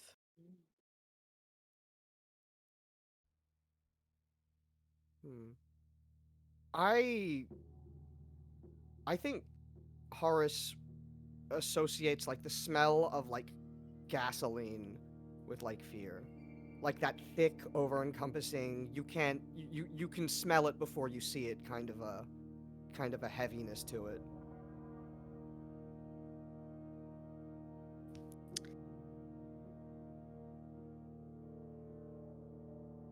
What is the scent that you associate with a breakthrough? Something positive. It's it's that post-rain smell. You know, after rains hit the pavement and rains hit the dirt and everything's sort of coming up. It's not actually like the best smell in the world depending on where you're from, but it's something specific. Like, no matter where you are, there's always something consistent about rain. Hmm.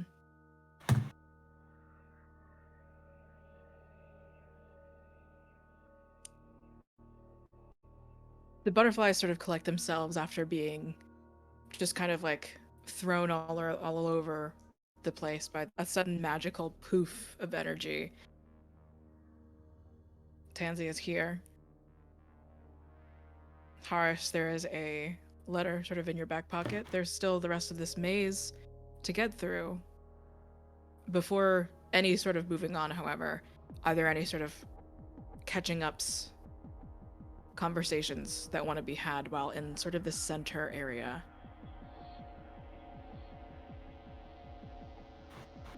presumably y'all kind of catch Tansy up. I think once, while Horace and Riley are having their kind of conversation off to the side, once we've sort of picked ourselves up off the ground and Tansy has covered her heart back up, I think Losette goes really quiet for a minute and then just sort of reaches out and gently taps the back of Tansy's hand and says, Tansy, I have to tell you something.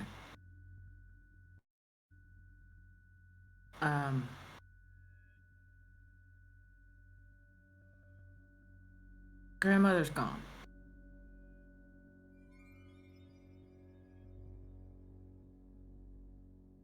But not normal gone.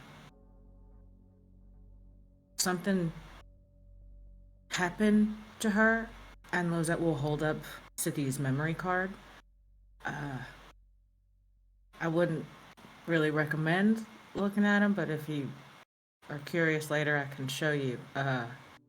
It's like she's been dehydrated. We could really only tell it was her because what she was wearing is what she was wearing when she went upstairs for her nap. She left us a recording, and she said something about how this was the beginning, and it seemed like she knew all this was coming, and that we're special. I And think Tansy is going to take Lizette's hand in both of theirs, and as she's explaining, just I'm sorry. Obviously it's a loss for all of us, but I'm sorry that you had to see it, and I'm sorry that this is happening for you specifically, because I know that you and grandmother are very close. And I'm also sorry that because of everything else that's happening right now, I'm sure you have not had time to deal with this. So, I'm sorry. Rosette doesn't say anything for a second and just grips your hand really, really hard.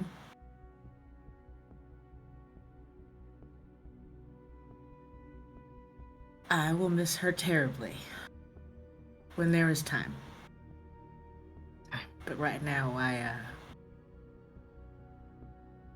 don't think we have much of that. And there's one other thing.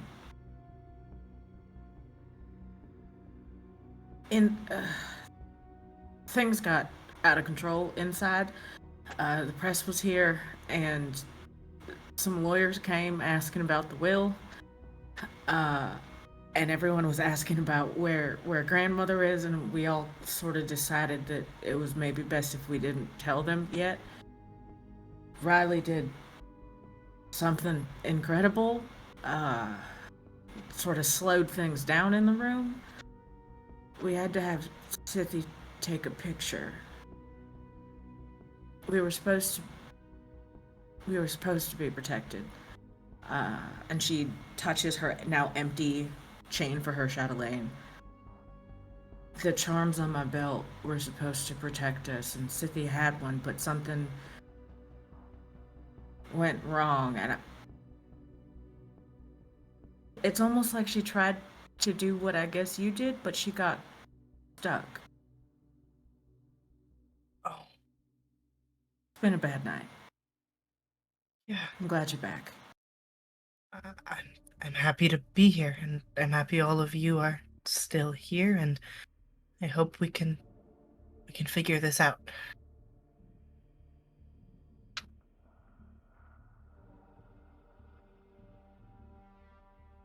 Speaking of time, is it time that we get out of this forsaken maze and tell everyone what we know? I mean, Are we they've ready? been in that room just waiting for hours at this point with no sign of grandmother. I mean, they've got.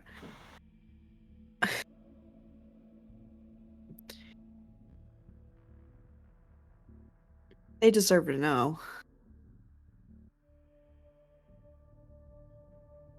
I just worry that once they do know, we won't be able to stop them from raiding the Yellow House. There's Yeah, only so many of us. Once we uncork that bottle, there's no putting the cork back in. I would be happy to let them wait maybe just a little bit longer. I know that they don't care for her very much, and I can't say that I blame them, but the things here, they didn't just mean something to her. It means something to lots of people. Speaking of the rest of the family, two things.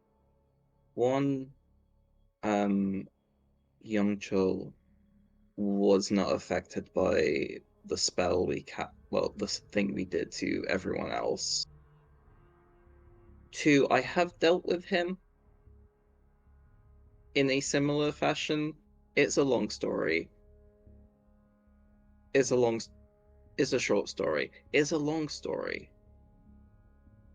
As out of character, just as a quick refresher, Young Chul's the asshole, right? Yes. Like, okay, all right, thank you. He's the one who I was sassing earlier. Yeah. So if you would like, we can deal with him first. Or we can kind of leave him wherever he is, frozen for a bit, whatever would be easiest for you all. Do we know what grandmother wanted us to find?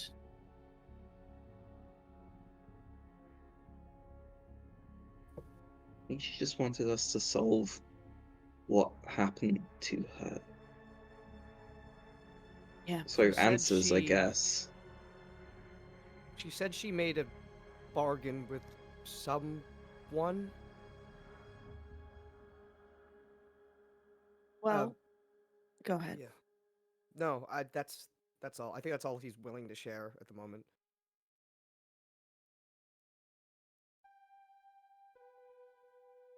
I mean, if I'm to believe the butterflies, if I'm to believe. You should. Thanks, word of God. God is 7 butterflies. God, what if God was 7 butterflies? So sorry, that bit threw me out for a second. The butterflies said that no one really dies in the house. That they come back. And that's, hold on, wait. But Tansy, you said that that's what happened to you too? Like, you said you died and like your body's, wait, that makes no sense because your body's right here. I think this might be my second body. Again, we're putting that somewhere else to think about later. But I think this might be my second body because whatever led me into that space wanted my first one. I don't know what it's doing with it or what it means that I am now in a second body, but I know that if this, pointing to the strawberry, is separated from me, I will go back to the other place. So, given that, wouldn't it stand to reason that potentially grandmother has used up her second body and her first body, and her second body is somewhere in the house? It's possible if it's the same thing where there's an object that she was tied to. If she found that object, she could maybe get another body. Joe, Yep. with my specialty at school, I would have studied a lot of different cultures, ideas about death and reincarnation and Yep. rebirth. What I would like to do is roll history, I guess, or history. I want to know if I know anything at all about, I guess, the transferring of essence, of vitality, of not blood necessarily, more like energy. I guess I'm trying to. I have a hypothesis, and I'm trying to figure out if I know any information that supports my Yeah. Give hypothesis. me the hypothesis, and then we can work from there. My hypothesis is not fully fleshed out, but I and Losette have a distinct feeling that one of the sacrifices that Diana may have made for the family overall is young Schick. And I'm also curious about the fact that if we use Tansy as an example, when someone dies in the house or on the property, what have you, it's almost like they're assigned to an object is here. So I want to know if there is like a psychometry aspect of like this item has historical or familial significance that is causing the items to select who they go to. I just want to know. I just want to know if I know anything, I guess. Are you assigned strawberry at birth? Is that what you're Yes. asking? ASAP. Esab, I'm losing my mind. Many, many things. Let's call this. If you want to do history, go ahead and do history. I'm going to also see if there's anything else that might be good. That is an 8 Okay. on Nice. an 85.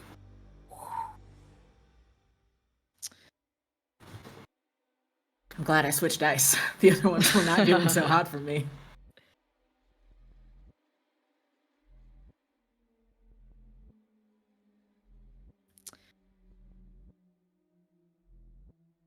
It's hard to say if you are on the right track. I think knowing Diana, there has never been a track. There's not necessarily anything that makes sense. Her mind and the way that she operates has all been in an organized mess, which is certainly why you have been able to help her so much. You've been able to ground her in so much of her work by being the appraiser, being the person that is also the one in touch with so many of the objects. You've seen that parasol before that Tansy is holding. You're easily, this is the year that it came from. This was the intent behind it. This was a little girl's parasol or something along those lines from a very summery day. It was in maybe a photo that you've also seen assigned with it at some estate sale.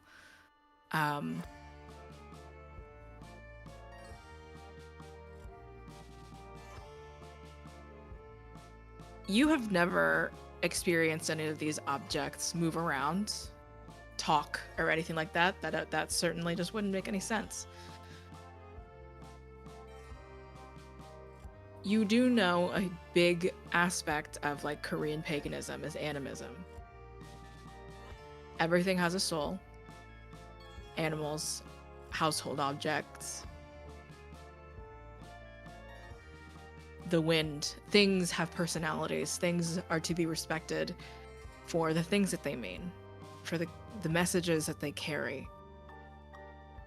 And that concept is something that exists in so many other things as well.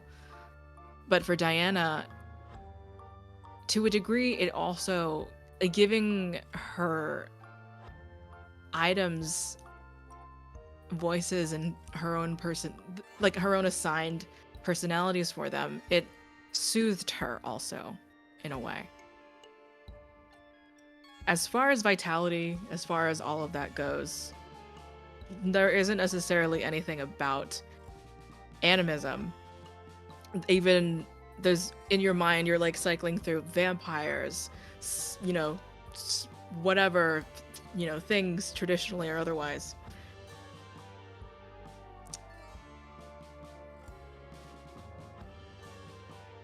Something sort of, as you're sort of cycling through, there is something that you remember about, as far as vitality and soul essence goes.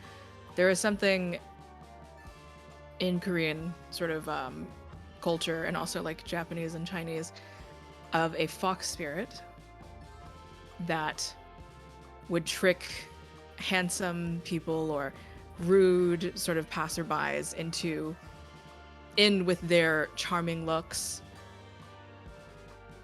would take from their essence, would age them fast so that they could stay young forever. You're not sure that that has anything in particular to do with this anything, honestly. There is no affinity for foxes. There isn't anything of the sort in the house, really. There's some taxidermied foxes, certainly. But Diana was always old looking, also. But would I know? Would I have read anything about like the consequences of going back on a deal with a fox spirit? The younger the fox spirits are, the more violent, the more trickery that they are able to commit, but the less powerful. The older, the more powerful, the more magical, the closer to heaven, the afterlife.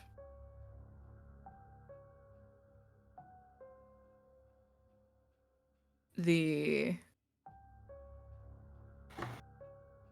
in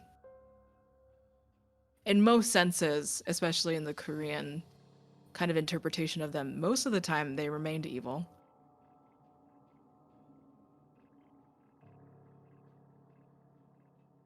Perhaps in some interpretations, the older that they get, well, the older that they got rather, and the more power that they had, there was a quality to them that wanted godhood.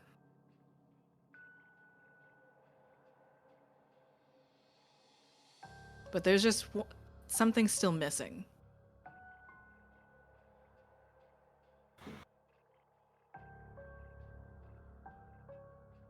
Riley, Yeah. tell me about curses.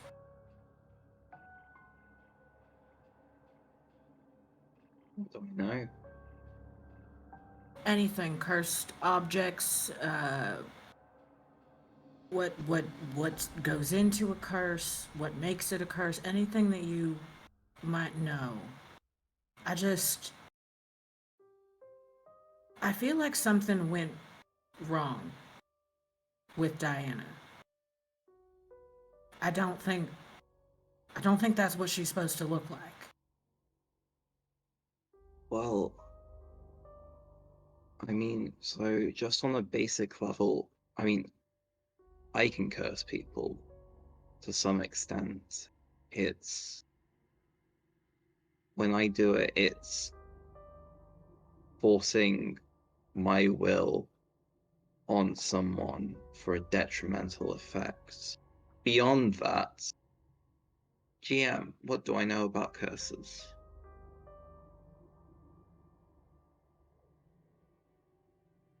Making sure that I'm reading about it as well. What you know about curses is that there are all manner of them.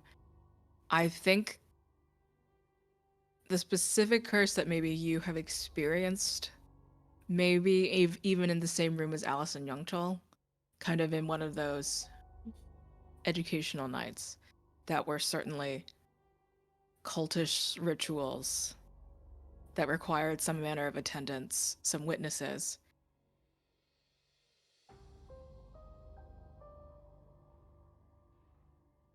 It requires a linking, as sort of, not a binding, but some link to the person must be made.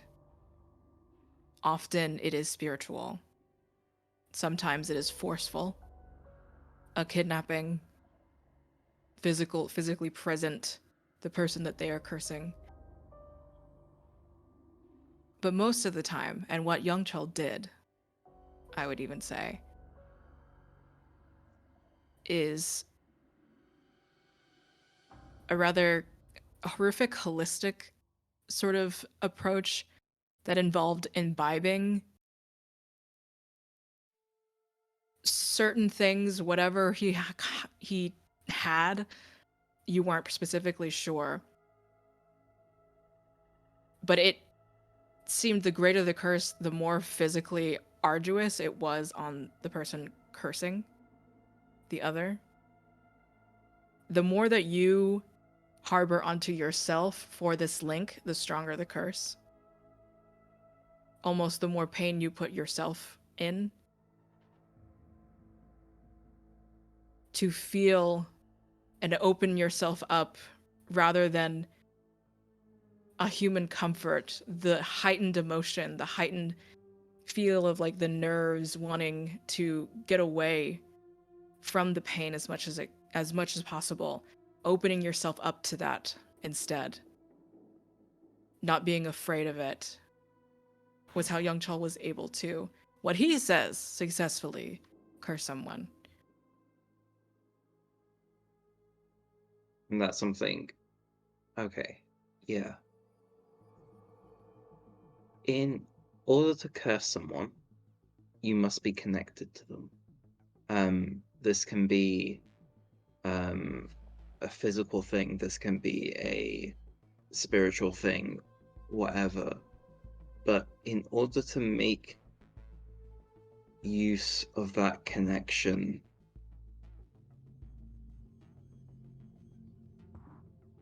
you as a person have barriers around you that keeps out all the spooky stuff. You, in order to forge that connection, in order to use it, you break down the barriers and open yourself up to everything. You open yourself up to them, you open yourself up to talking butterflies, you open yourself up to a room full of ghosts. Would you say you open yourself up to sickness? Oh, definitely. Depending on how you forge the connection, definitely. Diana's been sick for years, but the first generation never gets sick. What if Diana made the curse? No, what if Diana was a stopgap for a curse? What if she was an umbrella almost? Like a sin eater. Protecting Like somebody... us. I'm still piecing it together, but in school, we research a lot of mythology and folklore about death, and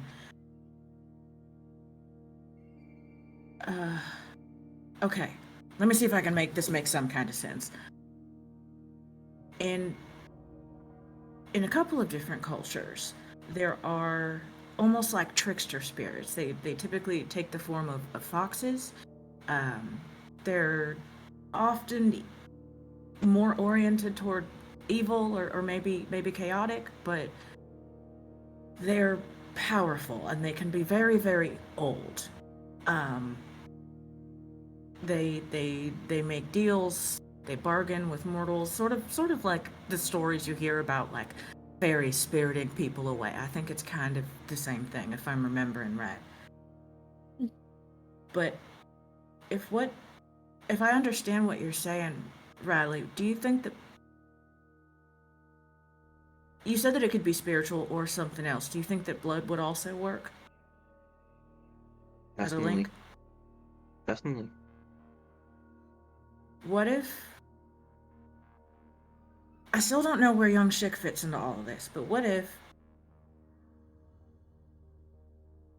young Shik died? He's the only one who's died.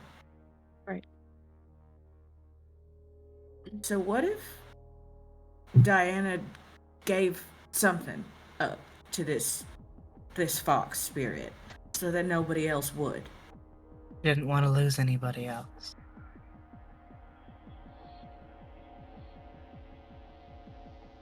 And if that's the case, then maybe that's why she looks like that and she didn't come back like Tansy. You would know better than I would, Riley. It looks like it went wrong somehow. I mean, I turned to Tansy. I mean, you came back. You said you saw an entity. Can you describe it?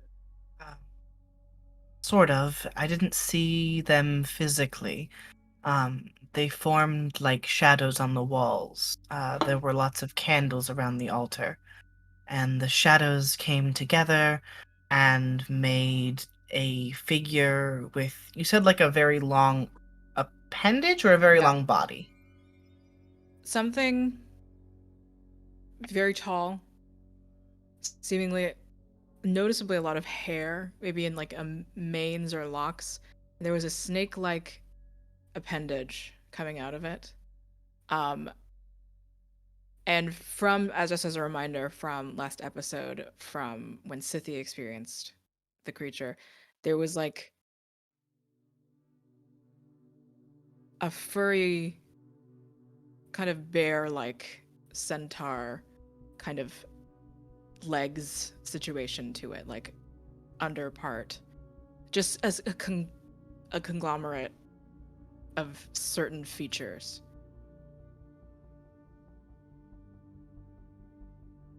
Yeah, so tall with a long serpent-like appendage and lots of hair of some sort, it looked like, but I only saw it in shadow. I didn't see it physically. Maybe it could have been a tail. Maybe. I realize I'm not actually following the scientific method and I'm imposing a lot of implicit bias here, but Talking I think we left the- butterflies. yeah, I think it we left the seems scientific pertinent. method back with the talking butterflies in the stork, yeah. If that's the parasol, Yes. Like finally I know opens you. her eye. I know you. Sorry. I've seen you before. And I think I've seen you.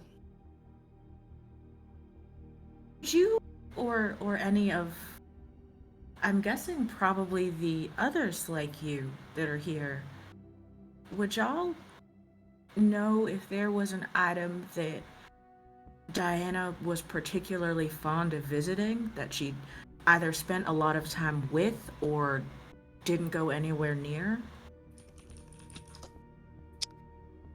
As Joe pulls up some information, I think the butterflies sort of hum and herm. Well, she loved most things. There wasn't anything in particular that she didn't like. She loved yellow. That we all knew for sure.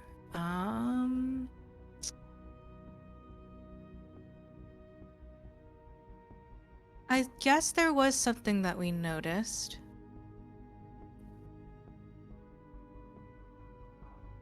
Some of her collection from the old house. This was when, from what I understand, where she lived when she was a young girl, she inherited pretty much everything.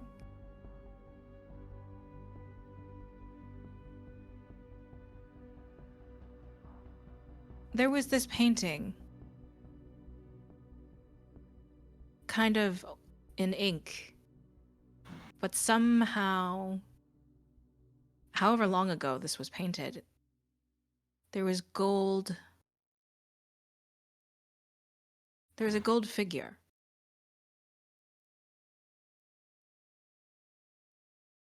And I think it scared her because to this day, there's a sort of cloth around it. It hides that painting. Joe, And most paintings speak. You know, paintings speak. Um, but I don't think I've ever been around. I've been very many places. I'm very popular. Um, so I'm not sure if I've heard that one speak very much at all. would I know of this lot number? Something that we never bring out, maybe? Yes. Um, it's not to say that she doesn't bring out like old collection stuff, like from the original house that she lived in.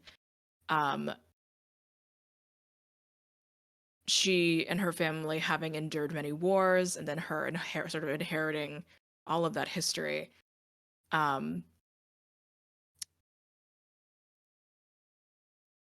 I think you do know where this one painting is. Maybe I'm not sure how much you've paid it mind.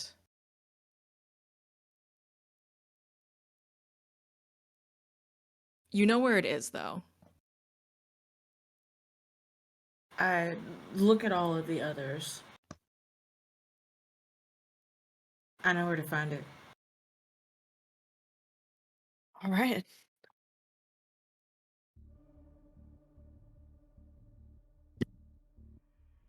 They Seems can't. as good a Well, seems as good a place to look for grandmother as any, if you know what that object is. already gotten weird, right? Might as well just slide on into it. Okay, well, let's go see what grandmother left for us. Do our animal companions follow? The stork is gone. Yep. But the butterflies, like I think, still very dizzy. Just kind of say, I think the blue one, the lone blue butterfly will accompany you. Okay. Yeah. I'll begrudgingly accept that for right now. Mm-hmm.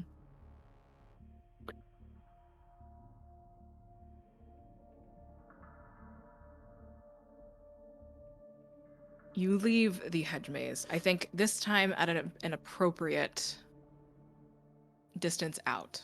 This time it feels like the length and distance that it was away.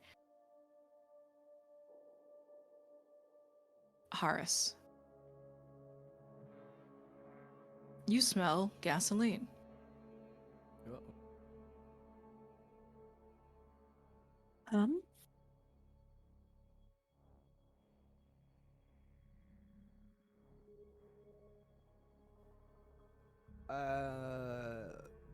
I think I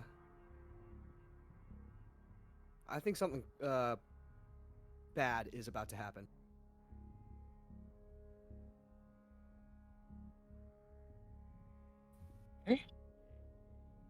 Do we stay? I I don't know. I'm trying to. If I'm reaching out, I'm trying to reach out. I feel like something is going to happen. I don't know what. I can just like feel it. I can smell it really, but I can like feel it. Do I smell sulfur?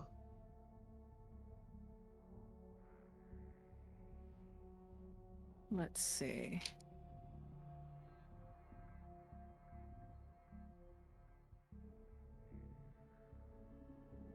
It was strange that you couldn't smell it before Horace did. But sorry, 1 second. Specifically, it smells iron. It smells like iron. kind of like put a hand on Harris's shoulder. Good work. Can you pinpoint where it is? Can I pinpoint where it is? Is there is that a cult or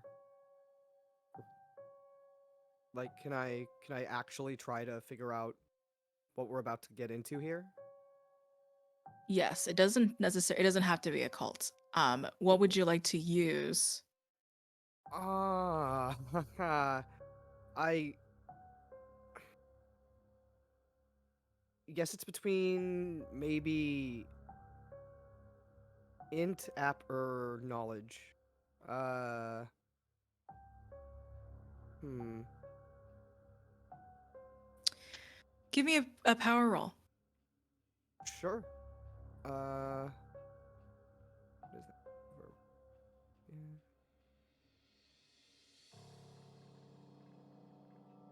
That is 53.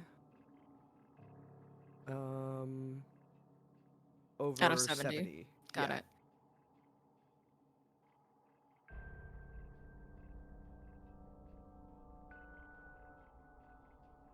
I think you're able to sort of opening yourself up to something. You start to go towards the strawberry garden where you were before. And something very fast. You watch as Young-ho, who was gardening this entire time, gets slashed by something that runs away. Give me a composure roll.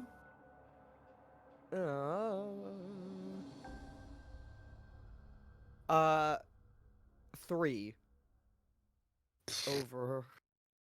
All right. Yeah. Where is? I'm having trouble finding. Your composure is over 70. Oh, okay, cool. And Right, also, yeah, I see it. yeah, you're, 3/7. and you see Tansy slash at Young-ho before disappearing. Like a blink in a blip. Young-ho falls to the ground. And Tom, I think your instinct reacts to the sound of your mentor falling. No. Yeah, no, drop everything. I was going with the group to go and I like run over like completely like tunnel vision. Um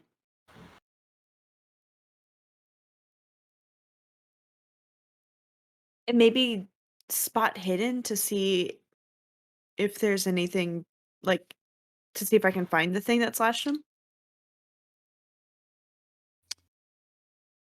Go for it. Anybody can do a spot hidden. Fuck me. God damn it. I rolled 100. Oh, Whoa. you are in this moment. Give me a composure roll, also, Tom. Yeah. Yeah. And God, my composure's over 50. Fuck, dude. Okay. I forgot. That's a 50 exactly. Ooh. Beautiful. Yes, Tansy. Does this edition of Call of Cthulhu let you spend 5 luck to re-roll things, or no? Because some editions do and some don't, and I always forget which one does. What Rook did was just take. Because you can always spend luck to Yeah. improve Right. your roll, but some editions, and I forget which ones, let you spend 5 or 10 luck to wholesale re-roll, but I forget which edition of the game that is. I Yeah. 100% don't remember. So Oh, that is this one. I can look up the rules very quickly because I have the book up. just re-roll and then we can figure that out. Right.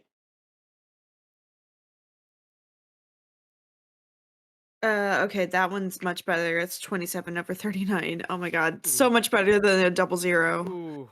Got it. Fuck.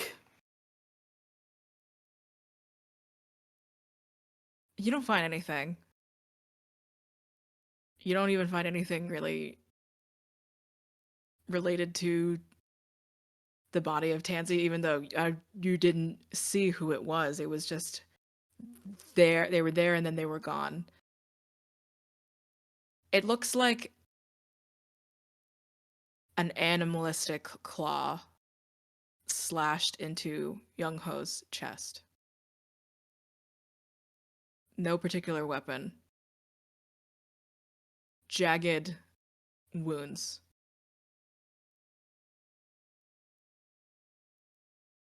Young Ho stops breathing.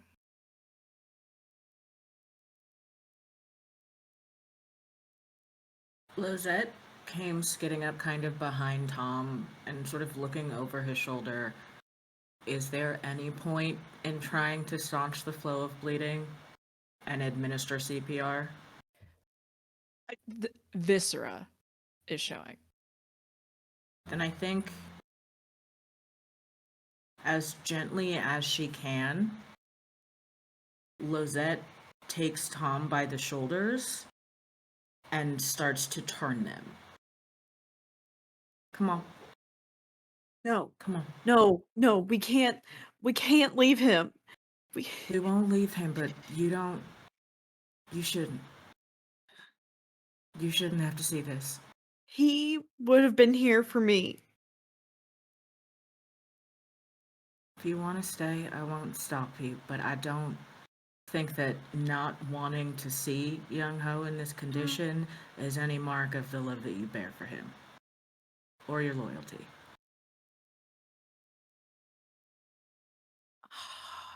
Horace. Mm-hmm. Give me a power roll. Here we go. Once again with the power roll. That is 68 over 7. You almost miss it. Almost. Maybe it's been a few minutes or so. Depending on how you're able to stomach the gore of all of it, the horror, the sadness. At the corner of your eye, you look over again. The wounds are closing. They are suturing, regenerating.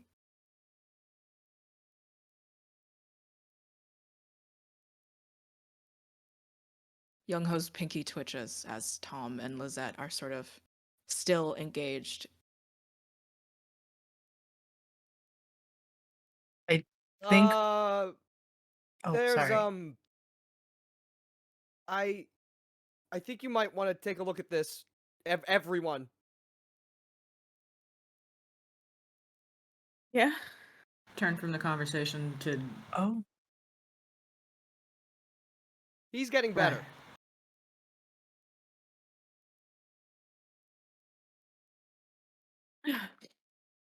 Okay. Okay. He can't leave us. He's the only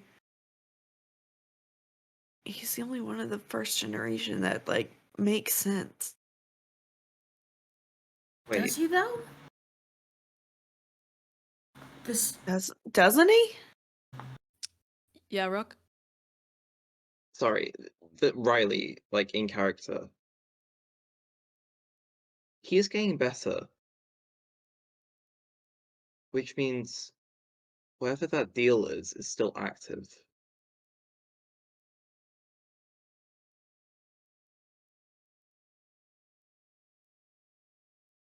They can't die. I don't think. What? Oh shit. You said that real casually, and I know it's been a weird night, but... It was Wait. Horace pulls out what he thinks is the letter, but he pulls out the accidental The the foreign. vampire smut instead, and he The goes, ghost "It smut? was in this." Shit. No, it was in this. And he pulls out the actual letter. Now I have more questions. Okay. So they can't They can't die? die. They can't. That's why you Period. came. So That's why think you about came it, back. right? Diana has a child. That child dies. She makes a deal. Her future kids Don't never die. get hit by the same thing ever again, I guess. But what does she have to pay in return for none of us dying? And why did she disinherit the 2 generations before us if they were the ones who were supposed to benefit from this? Right. Because Again, they she hate said her. in this thing, she felt like they got greedy. I think there's a very high chance that once they all figured out they couldn't, might have gotten to some of their heads.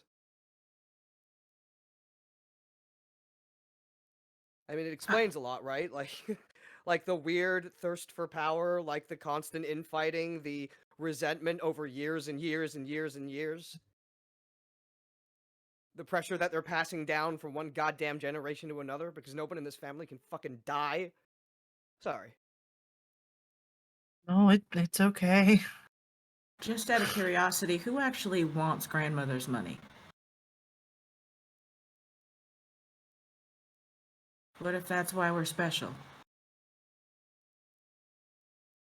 Because we're not here for that.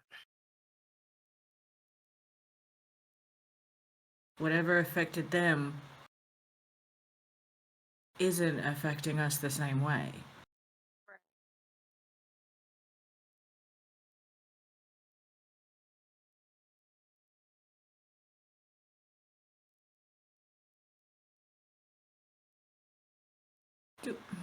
Joe, do we There's know?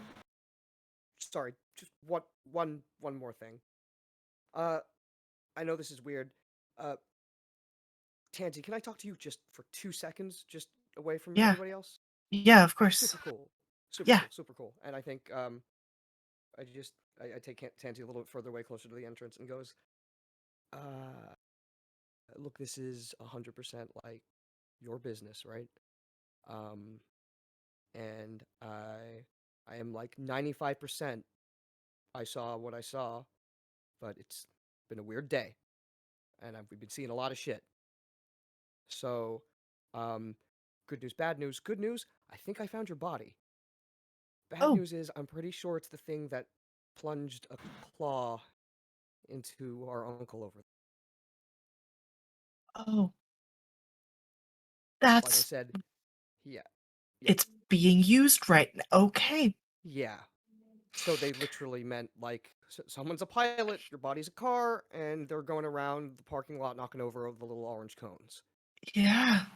I'm telling you, and I'm not making that a group discussion because it's your body, it's your business. But Thank you. I just thought I'd give you a heads up. Yeah. Thank you.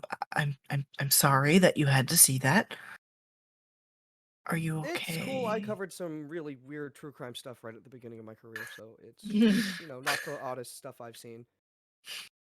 Yeah, I imagine you deal with worse than I do. The worst I get is kids telling me that I should get TikTok.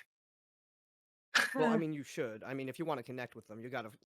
Like, I'm just Oh, saying, you go with the I kids. have a TikTok. I just will not tell the kids that I have one. See, that's smart. That's smart. Separate it. DK, what's up? I don't remember, but I'm No. sure it will come Oh, back to I'm me. sorry. It is totally I- okay. I did You'll want to circle ask back. Riley something actually. Go for it. Oh, Riley, yeah. sorry. I just heard Boulevard of Broken Dreams right outside my window and I was very confused for a second. Um sorry. Riley, um I think Tom, like in all of the scrambling and everything, like kind of connects two things. The the way that Diana was found as kind of like a husk or like a cocoon that had been burst open and the Yeah. butterflies coming back. But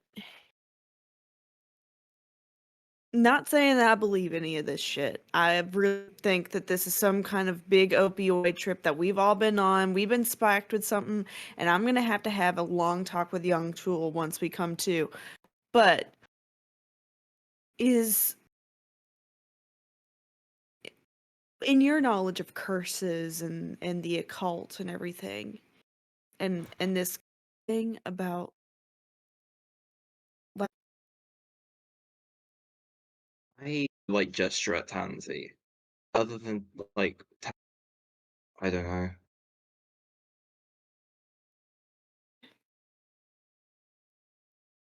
Thing we all Yeah.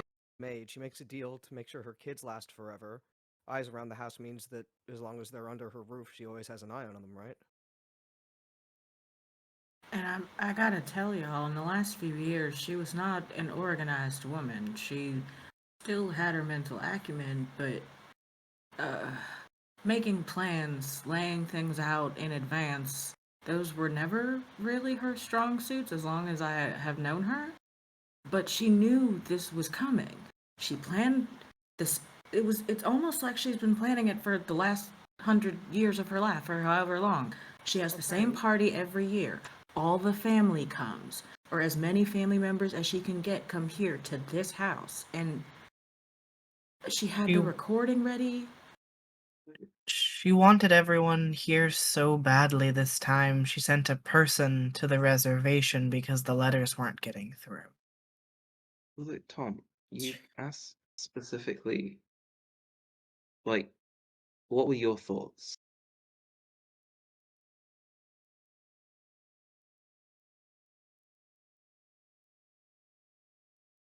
I'm sorry, was that directed to me? Yeah, yeah. Like, Oh, I what? dissociated for a second. That's It, okay. No It's one It'd been will be like blame you. that. No one can blame you. Hell of a day. There's been a lot of traumatic things that I'm coming up against for the first time, and that's a lot to handle. Can you repeat the question? yeah. Just like, what were your thoughts? Like, why? Like, what prompted the question? Well,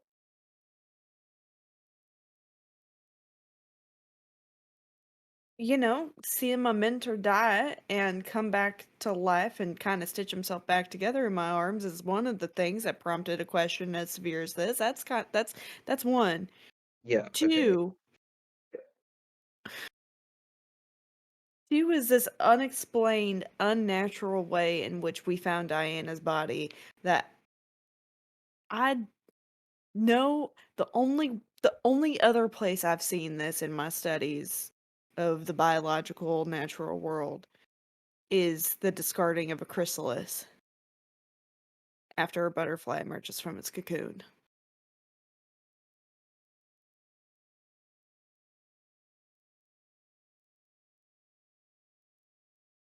Do you think butterflies are hairy, right? Mhm. They Sorry can for the. be. Okay. Some are. You see, I mean, like it's not a butterfly, but not a luna moth. There's like that one. Hold on, Amber is particularly thinking of like that yellow and Pink pink and one. yellow one, right? Yes, The yes, rosy maple moth. yes. So, Yeah, I was like the one Hoso Teratoma dressed like did in Dragula season 4. Anyway, so um, what if there's a particular moth that is super hairy. Um, I look at Tansy? The thing you talked to, it didn't like introduce itself, did it? No. What if that was her? It could have been. I mean, it didn't talk like it didn't sound like grandmother, but Oh, it was an entity, so it sounded otherworldly. I'm just throwing ideas at the wall at this point. Um, I don't know what's going on. I super appreciate Horace talking to me separately, so I don't want to discount your doing so. But I feel like everybody else deserves to know that if you see my body, you should run away. Because apparently that's what it's running around in and killing people. How should Yeah. we distinguish between that and your current one? I guess I'll just wear my shirt a little off center. Or we can just ask to see. Yeah. We're right by the entrance, right? Like to the Yeah. house. Yeah. And we took the photo in the entrance. Which photo? The one where we like froze everyone. So like we're right by where all those people are gathered, right? Oh no. Y'all went Oh. down a different way. I forget. Oh, But y'all going into the like sort of dining area.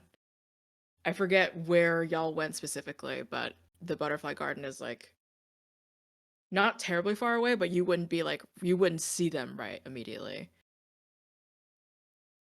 so there's a thing killing people. Should we check on Yeah. everyone? Yeah. Riley's gonna like turn and like go. I As think we're- Horace is gonna follow behind Riley, just like in a slow, short jog, brisk jog. As we're all sort of picking up the pace and skedaddling, I think sort of breathlessly, Losette turns to Tansy and says, Tansy, you said something led you to that room that you went to, right? The one where you lost your body? Yes. I thought it was my brother, but I think I might have been wrong. Which begs the question, why does it need a body? If it can do all of this, or whatever we posit it might be capable of, why did it need you so badly? Maybe it can't leave the house without one? Like maybe it's stuck to the grounds? Unless it So has we're a physical body to leave in. Is it so the we're house? assuming that this thing just wants to leave the house, try life again. Maybe.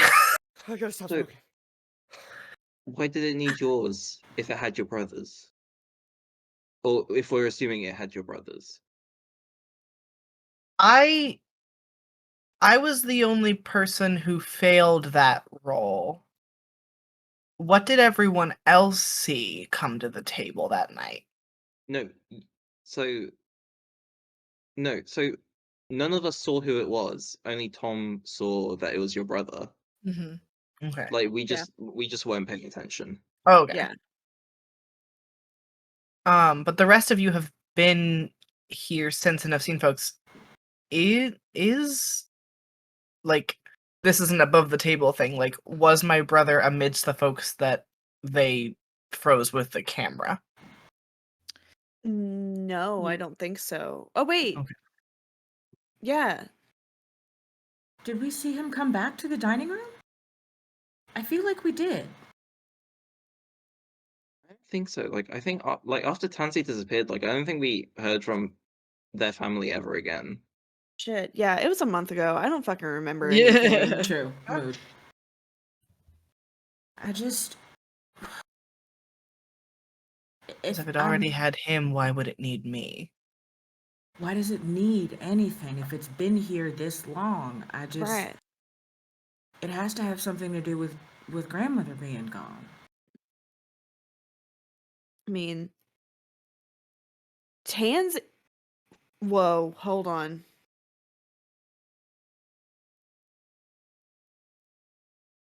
Still just trotting. Yeah. Running. Yep. Young Ho is in Yeah. the garden, just like passed out. So you have y'all just like He's kind of fine. Yeah. okay. He can't. Above table. Yeah. Because I don't know how to phrase this as Tom. I'm phrasing this as Amber as I'm working this through. What if the moment Tansy disappeared was also the moment that grandmother died?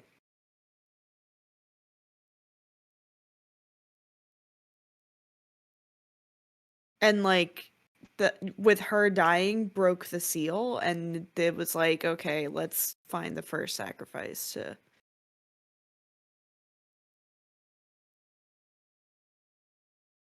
Let's. I thought so. This is also me above board. I thought the moment that Diana died was. Do you remember when, like, shit went sicko mode and broke my ring? Yeah. I thought that was the moment Diana died, which was before. I'm not laughing at the situation. I'm laughing at you calling it sicko Sicko mode. mode. Go What mode. else to call it? He's a 10-year-old child. What else am I going to call it? I Chick just wanted to loves clarify. Fortnite. I wasn't laughing at an imaginary old woman dying. Yeah.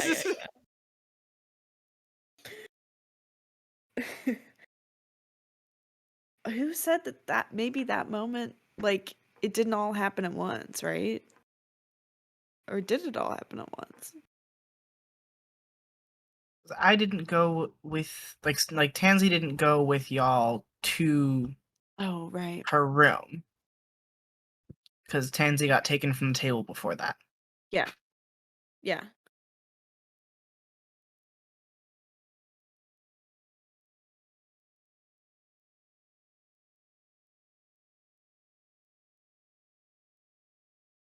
Everyone give me a listen or spot hidden. Whoa. Oh boy.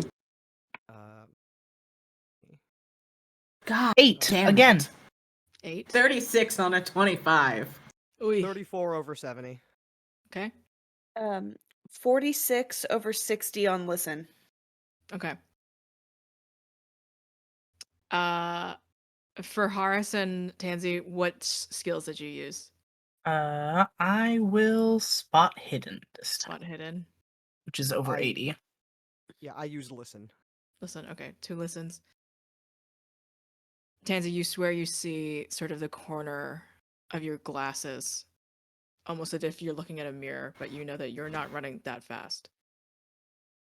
Just across the hallway at the end of the hall. Oh, Horace and Tom. The both of you hear footsteps coming down the same hallway. It's impossible to see what's on the right and left until something emerges around the corner. And then finally, Riley and Lizette hear loud, sort of the soft clunk of like a walking cane as someone walks in past the corner. And it's young Cho Lee walking, present, standing before you and the dining hall.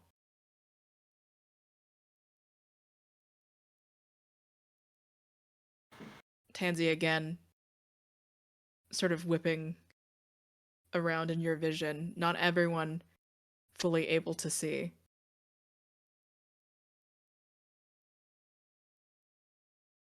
It disappears, but you are able to lock on when it starts to blip back at maybe one other point you're able to keep track.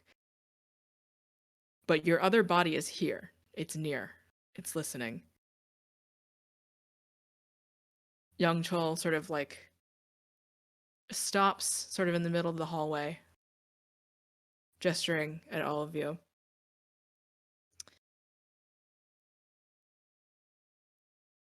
How many tricks does it take for us to have a conversation now, children?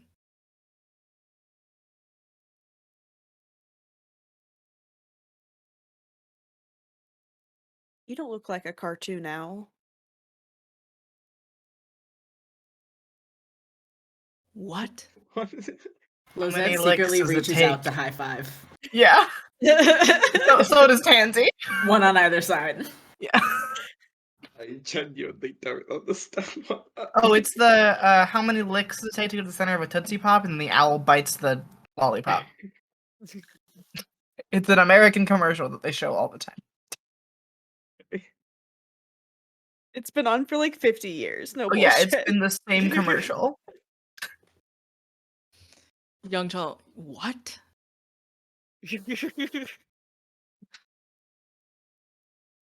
From where I'm like only half tracking it, is it going towards Young Chol or is it just here? Somehow both. Okay. It's not lashing out at anyone quite yet. It just seems to be waiting, watching. Okay. I'm gonna ask again. How many tricks? Or can we finally have a conversation? What would you like to discuss, Uncle?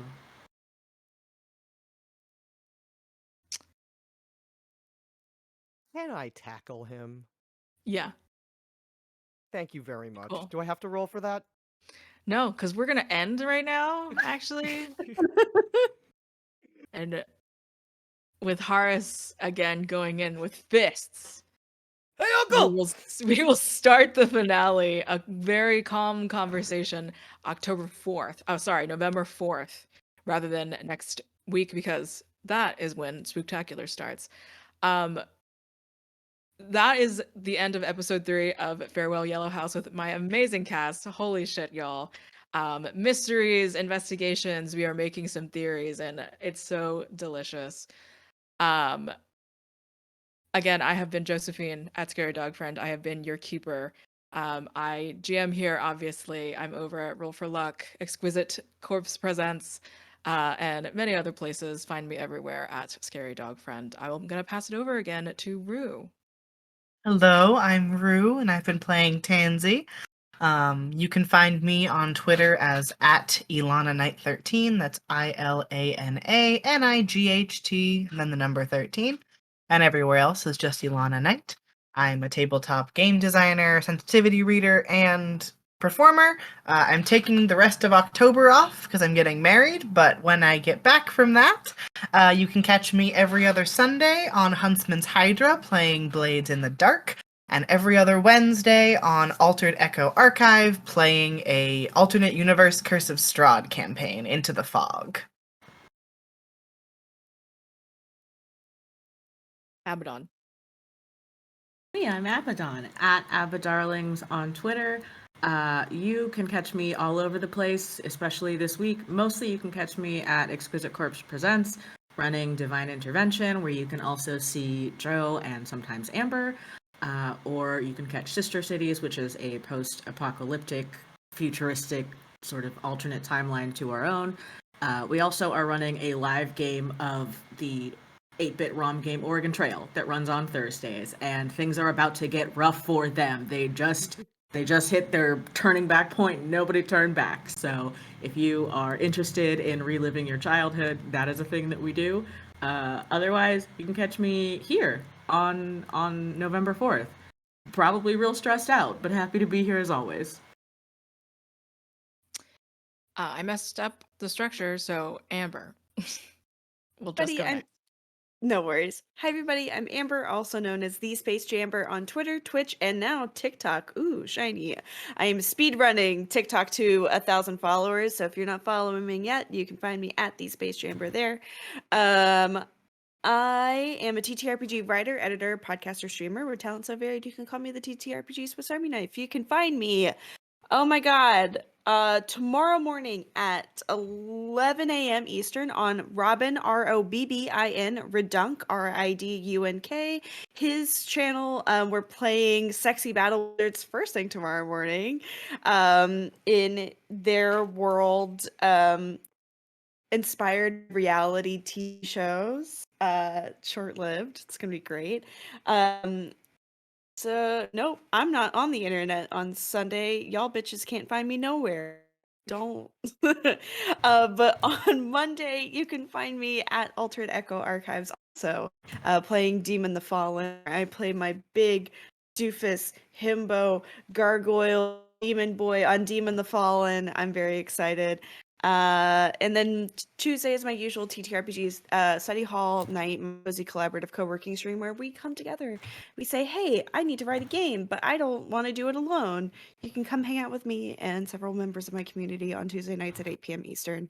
I will be working on several things, not the least of which a lot of things for Pathfinder. I was just commissioned this week to write for Eldritch Osiris games, so that'll be sick as hell.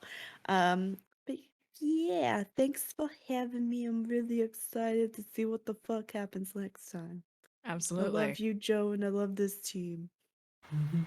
Indy. Hey, I'm Indy. I was Indy. You can catch me on Twitter and Twitch at It's Mr. Mask, ITSMASK. No, wait, ITSMRMASK, because I can spell my own social media handles. If you enjoy my work here, you can catch me on Dice Comics. We're a Masks the Next Generation actual play podcast. If you were ever wondering what the DC universe was like if it was a little less corporate and run by less suits, you should definitely give us a listen.